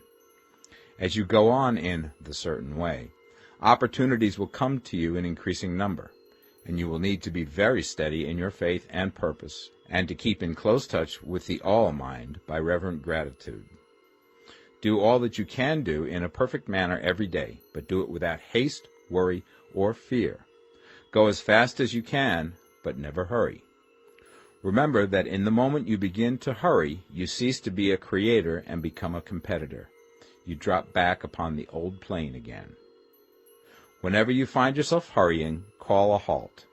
Fix your attention on the mental image of the thing you want, and begin to give thanks that you are getting it. The exercise of gratitude will never fail to strengthen your faith and renew your purpose. Chapter 14. The Impression of Increase. Whether you change your vocation or not, your actions for the present must be those pertaining to the business in which you are now engaged. You can get into the business you want by making constructive use of the business you are already established in, by doing your daily work in a certain way. And insofar as your business consists in dealing with other men, whether personally or by letter, the key thought of all your efforts must be to convey to their minds the impression of increase. Increase is what all men and women are seeking. It is the urge of the formless intelligence within them, seeking fuller expression. The desire for increase is inherent in all nature. It is the fundamental impulse of the universe. All human activities are based on the desire for increase. People are seeking more food, more clothes, better shelter, more luxury, more beauty, more knowledge, more pleasure. Increase in something, more life. Every living thing is under this necessity for continuous advancement. Where increase of life ceases, dissolution and death set in at once. Man instinctively knows this, and hence he is forever seeking more. This law of perpetual increase is set forth by Jesus in the parable of the talents. Only those who gain more retain any. From him who hath not shall be taken away even that which he hath. The normal desire for increased wealth is not an evil or a reprehensible thing. It is simply the desire for more abundant life. It is aspiration. And because it is the deepest instinct of their natures, all men and women are attracted to him who can give them more of the means of life. In following the certain way, you are getting continuous increase for yourself, and you are giving it to all with whom you deal. You are a creative center from which increase is given off to all. Be sure of this, and convey assurance of the fact to every man, woman, and child with whom you come in contact. No matter how small the transaction, even if it be only the selling of a stick of candy to a little child, put into it the thought of increase, and make sure that the customer is impressed with the thought. Convey the impression of advancement with everything you do, so that all people shall receive the impression that you are an advancing man, and that you advance all who deal with you. Even to the people whom you meet in a social way, without any thought of business, and to whom you do not try to sell anything, give the thought of increase. You can convey this impression by holding the unshakable faith that you, yourself, are in the way of increase, and by letting this faith inspire, fill, and permeate every action. Do everything that you do in the firm conviction that you are an advancing personality, and that you are giving advancement to everybody. Feel that you are getting rich, and that in doing so you are making others rich, and conferring benefits to all. Do not boast or brag of your success, or talk about it unnecessarily. True faith is never boastful. Wherever you find a boastful person, you find one who is secretly doubtful and afraid. Simply feel the faith, and let it work out in every transaction. Let every act and tone and look express the quiet assurance that you are getting rich, that you are already rich. Words will not be necessary to communicate this feeling to others. They will feel the sense of increase when in your presence, and will be attracted to you again. You must so impress others that they will feel that in associating with you they will get increase for themselves. See that you give them a use value greater than the cash value you are taking from them. Take an honest pride in doing this, and let everybody know it, and you will have no lack of customers. People will go where they are given increase, and the supreme, which desires increase in all, and which knows all, will move towards you men and women who have never heard of you. Your business will increase rapidly, and you will be surprised at the unexpected benefits which will come to you. You will be able from day to day to make larger combinations, secure greater advantages, and to go on into a more congenial vocation if you desire to do so. You must never lose sight of your vision of what you want, or your faith and purpose to get what you want. Let me here give you another word of caution in regards to motives. Beware of the insidious temptation to seek for power over other men. Nothing is so pleasant to the unformed or partially developed mind as the exercise of power or dominion over others. The desire to rule for selfish gratification has been the curse of the world. For countless ages, kings and lords have drenched the earth with blood in their battles to extend their dominions, this not to seek more life for all, but to get more power for themselves. Today, the main motive in the business and industrial world is the same. Men marshal their armies of dollars and lay waste the lives and hearts of millions in the same mad scramble for power over others. Commercial kings, like political kings, are inspired by the lust for power. Jesus saw in this desire for mastery the moving impulse of that evil world he sought to overthrow. Read the 23rd chapter of Matthew and see how he pictures the lust of the Pharisees to be called master, to sit in the high places, to domineer over others, and to lay burdens on the backs of the less fortunate. And note how he compares this lust for dominion with the brotherly seeking for the common good to which he calls his disciples. Look out for the temptation to seek for authority, to become a master, to be considered as one who is above the common herd, to impress others by lavish display, and so on. The mind that seeks for mastery over others is the competitive mind, and the competitive mind is not the creative one. In order to master your environment and your destiny, it is not at all necessary that you should rule over your fellow men, and indeed, when you fall into the world's struggle for the high places, you begin to be conquered by fate and environment, and your getting rich becomes a matter of chance and speculation. Beware the competitive mind. No better statement of the principle of creative action can be formulated than the favorite declaration of the late Golden Rule Jones of Toledo. What I want for myself, I want for everybody. Chapter 15. The Advancing Man. What I have said in the last chapter applies as well to the professional man and the wage earner as to the man who is engaged in mercantile business. No matter whether you are a physician, a teacher, or a clergyman, if you can give increase of life to others and make them sensible of the fact, they will be attracted to you and you will get rich. The physician who holds the vision of himself as a great and successful healer, and who works towards the complete realization of that vision with faith and purpose, as described in former chapters, will come into such close touch with the source of life that he will be phenomenally successful. Patients will come to him in throngs. No one has a greater opportunity to carry into effect the teaching of this book than the practitioner of medicine. It does not matter to which of the various schools he may belong, for the principle of healing is common to all of them, and may be reached by all alike. The advancing man in medicine, who holds to a clear mental image of himself as successful, and who obeys the laws of faith, purpose, and gratitude, will cure every curable disease he undertakes, no matter what remedies he may use. In the field of religion, the world cries out for the clergyman who can teach his hearers the true science of abundant life. He who masters the details of the science of getting rich, together with the allied sciences of being well, of being great, and of winning love, and who teaches these details from the pulpit, will never lack for a congregation. This is the gospel that the world needs. It will give increase of life, and men will hear it gladly, and will give liberal support to the man who brings it to them. What is now needed is a demonstration of the science of life from the pulpit. We want preachers who can not only tell us how, but who, in their own persons, will show us how. We need the preacher who will himself be rich, healthy, great, and beloved, to teach us how to attain to these things, and when he comes he will find a numerous and loyal following. The same is true of the teacher who can inspire the children with the faith and purpose of the advancing life. he will never be out of a job. And any teacher who has this faith and purpose can give it to his pupils. He cannot help giving it to them if it is part of his own life and practice. What is true of the teacher, preacher, and physician is true of the lawyer, dentist, real estate man, insurance agent, of everybody. The combined mental and personal action I have described is infallible. It cannot fail. Every man and woman who follows these instructions steadily, perseveringly, and to the letter will get rich.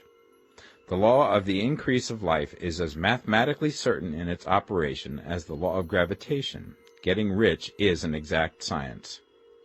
The wage earner will find this as true of his case as of any others mentioned. Do not feel that you have no chance to get rich because you are working where there is no visible opportunity for advancement, where wages are small and the cost of living high. Form your clear mental vision of what you want and begin to act with faith and purpose. Do the work that you can do every day and do each piece of work in a perfectly successful manner. Put the power of success and the purpose to get rich into everything that you do. But do not do this merely with the idea of currying favor with your employer in the hopes that he or those above you will see your good work and advance you. It is not likely that they will do so. The man who is merely a good workman, filling his place to the very best of his ability, and satisfied with that, is valuable to his employer, and it is not to the employer's interest to promote him. He is worth more where he is. To secure advancement, something more is necessary than to be too large for your place. The man who is certain to advance is the one who is too big for his place, and who has a clear concept of what he wants to be, who knows that he can become what he wants to be, and who is determined to be what he wants to be. Do not try to more than fill your present place with a view to pleasing your employer. Do it with the idea of advancing yourself. Hold the faith and purpose of increase during work hours, after work hours, and before work hours. Hold it in such a way that every person who comes in contact with you, whether foreman, fellow workman, or social acquaintance, will feel the power of purpose radiating from you, so that everyone will get the sense of advancement and increase from you. Men will be attracted to you, and if there is no possibility for advancement in your present job, you will very soon see an opportunity to take another job. There is a power which never fails to present opportunity to the advancing man who is moving in obedience to law. God cannot help helping you if you act in a certain way. He must do so in order to help himself. There is nothing in your circumstances or in the industrial situation that can keep you down. If you cannot get rich working for the Steel Trust, you can get rich on a 10-acre farm. And if you begin to move in the certain way, you will certainly escape from the clutches of the Steel Trust and get on to the farm or wherever else you wish to be. If a few thousands of its employees would enter upon the certain way, the Steel Trust would soon be in a bad plight. It would have to give its working men more opportunity or go out of business. Nobody has to work for a trust. The trusts can keep men in so-called hopeless conditions only so long as there are men who are too ignorant to know of the science of getting rich, or too intellectually slothful to practice it.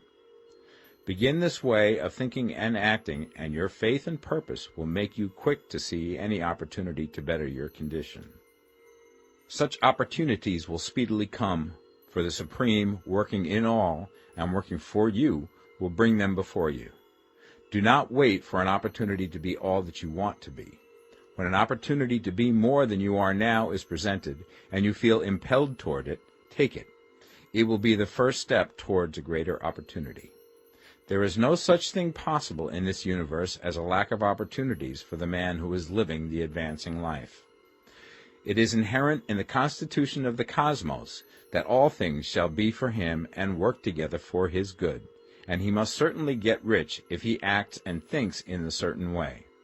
So let wage-earning men and women study this book with great care, and enter with confidence upon the course of action it prescribes. It will not fail. Chapter 16. Some Cautions and Concluding Observations. Many people will scoff at the idea that there is an exact science of getting rich, holding the impression that the supply of wealth is limited, They will insist that social and governmental institutions must be changed before even any considerable number of people can acquire a competence. But this is not true. It is true that existing governments keep the masses in poverty, but this is because the masses do not think and act in the certain way. If the masses begin to move forward as suggested in this book, neither governments nor industrial systems can check them. All systems must be modified to accommodate the forward movement. If the people have the advancing mind, have the faith that they can become rich, and move forward with the fixed purpose to become rich, nothing can possibly keep them in poverty. Individuals may enter upon the certain way at any time and under any government, and may make themselves rich. And when any considerable number of individuals do so under any government, they will cause the system to be so modified as to open the way for others. The more men who get rich on the competitive plane, the worse for others. The more who get rich on the creative plane, the better for others. The economic salvation of the masses can only be accomplished by getting a large number of people to practice the scientific method set down in this book and become rich. These will show others the way and inspire them with a desire for real life, with the faith it can be attained, and with the purpose to attain it. For the present, however, it is enough to know that neither the government under which you live nor the capitalistic or competitive system of industry can keep you from getting rich. When you enter upon the creative plane of thought, you will rise above all these things and become a citizen of another kingdom. But remember that your thought must be held upon the creative plane. You are never for an instant to be betrayed into regarding the supply as limited, or into acting on the moral level of competition. Whenever you do fall into old ways of thought, correct yourself instantly, for when you are in the competitive mind, you have lost the cooperation of the mind of the whole.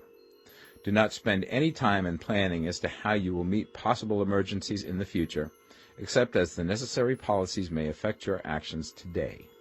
You are concerned with doing today's work in a perfectly successful manner, and not with emergencies which may arise tomorrow. You can attend to them as they come. Do not concern yourself with questions as to how you shall surmount obstacles which may loom upon your business horizon, unless you can see plainly that your course must be altered today in order to avoid them. No matter how tremendous an obstruction may appear at a distance, you will find that if you go on in the certain way, it will disappear as you approach it, or that a way over, through, or around it will appear. No possible combination of circumstances can defeat a man or woman who is proceeding to get rich along strictly scientific lines. No man or woman who obeys the law can fail to get rich, any more than one can multiply 2 by 2 and fail to get 4. Give no anxious thought to possible disasters, obstacles, panics, or unfavorable combinations of circumstances. It is time enough to meet such things when they present themselves before you in the immediate present, and you will find that every difficulty carries with it the wherewithal for its overcoming. Guard your speech. Never speak of yourself, your affairs, or of anything else in a discouraged or discouraging way. Never admit the possibility of failure, or speak in a way that infers failure as a possibility. Never speak of times as being hard, or of business conditions as being doubtful. Times may be hard and business doubtful for those who are on the competitive plane, but they can never be so for you. You can create what you want, and you are above fear. When others are having hard times and poor business, you will find your greatest opportunities. Train yourself to think of and to look upon the world as a something which is becoming, which is growing, and to regard seeming evil as being only that which is undeveloped. Always speak in terms of advancement. To do otherwise is to deny your faith, and to deny your faith is to lose it. Never allow yourself to feel disappointed. You may expect to have a certain thing at a certain time, and not get it at that time, and this will appear to you like failure. But if you hold to your faith, you will find that the failure is only apparent. Go on in the certain way, and if you do not receive that thing, you will receive something so much better that you will see that the seeming failure was really a great success. A student of this science had set his mind on making a certain business combination which seemed to him at the time to be very desirable, and he worked for some weeks to bring it about. When the crucial time came, the thing failed in a perfectly inexplicable way. It was as if some unseen influence had been working secretly against him. He was not disappointed. On the contrary, he thanked God that his desire had been overruled, and went steadily on with a grateful mind. In a few weeks an opportunity so much better came his way that he would not have made the first deal on any account, and he saw that a mind which knew more than he knew had prevented him from losing the greater good by entangling himself with the lesser. That is the way every seeming failure will work out for you, if you keep your faith, hold to your purpose, have gratitude, and do, every day, all that can be done that day, doing each separate act in a successful manner. When you make a failure, it is because you have not asked for enough. Keep on, and a larger thing than you were seeking will certainly come to you. Remember this. You will not fail because you lack the necessary talent to do what you wish to do. If you go on as I have directed, you will develop all the talent that is necessary to the doing of your work. It is not within the scope of this book to deal with the science of cultivating talent, but it is as certain and simple as the process of getting rich. However, do not hesitate or waver for fear that when you come to any certain place you will fail for lack of ability. Keep right on, and when you come to that place, the ability will be furnished to you. The same source of ability which enabled the untaught Lincoln to do the greatest work in government ever accomplished by a single man is open to you. You may draw upon all the mind there is for wisdom to use in meeting the responsibilities which are laid upon you. Go on in full faith. Study this book. Make it your constant companion until you have mastered all the ideas contained in it. While you are getting firmly established in this faith, you will do well to give up most recreations and pleasure, and to stay away from places where ideas conflicting with these are advanced in lectures or sermons. Do not read pessimistic or conflicting literature, or get into arguments upon the matter. Do very little reading, outside of the writers mentioned in the preface. Spend most of your leisure time in contemplating your vision, and in cultivating gratitude, and in reading this book. It contains all you need to know of the science of getting rich, and you will find all the essentials summed up in the following chapter. Chapter 17. Summary of the Science of Getting Rich. There is a thinking stuff from which all things are made, and which, in its original state, permeates, penetrates, and fills the interspaces of the universe. A thought in this substance produces the thing that is imaged by the thought. Man can form things in his thought, and by impressing his thought upon formless substance can cause the thing he thinks about to be created. In order to do this, man must pass from the competitive to the creative mind, otherwise he cannot be in harmony with the formless intelligence, which is always creative and never competitive in spirit. Man may come into full harmony with the formless substance by entertaining a lively and sincere gratitude for the blessings it bestows upon him.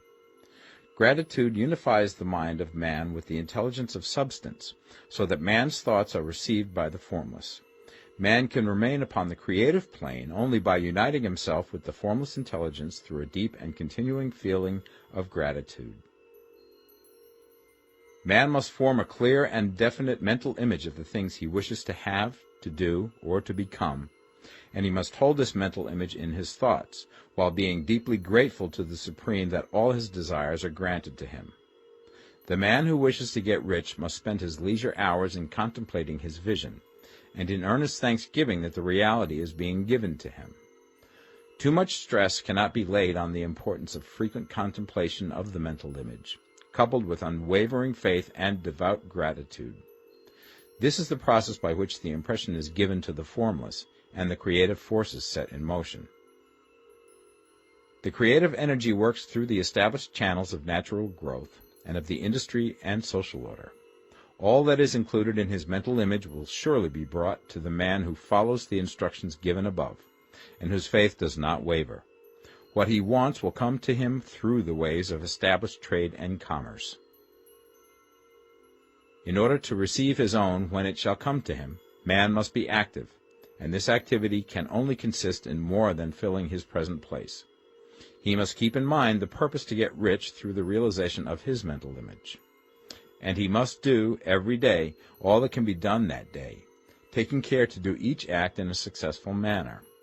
He must give to every man a use value in excess of the cash value he receives, so that each transaction makes for more life, and he must so hold the advancing thought that the impression of increase will be communicated to all with whom he comes in contact.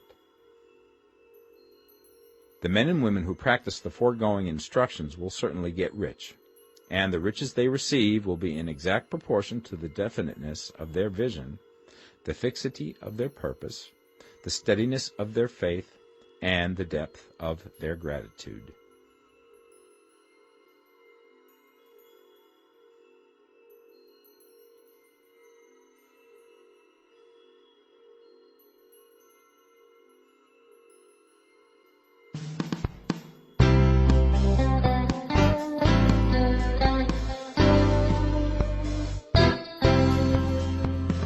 The Science of Getting Rich by Wallace D. Wattles.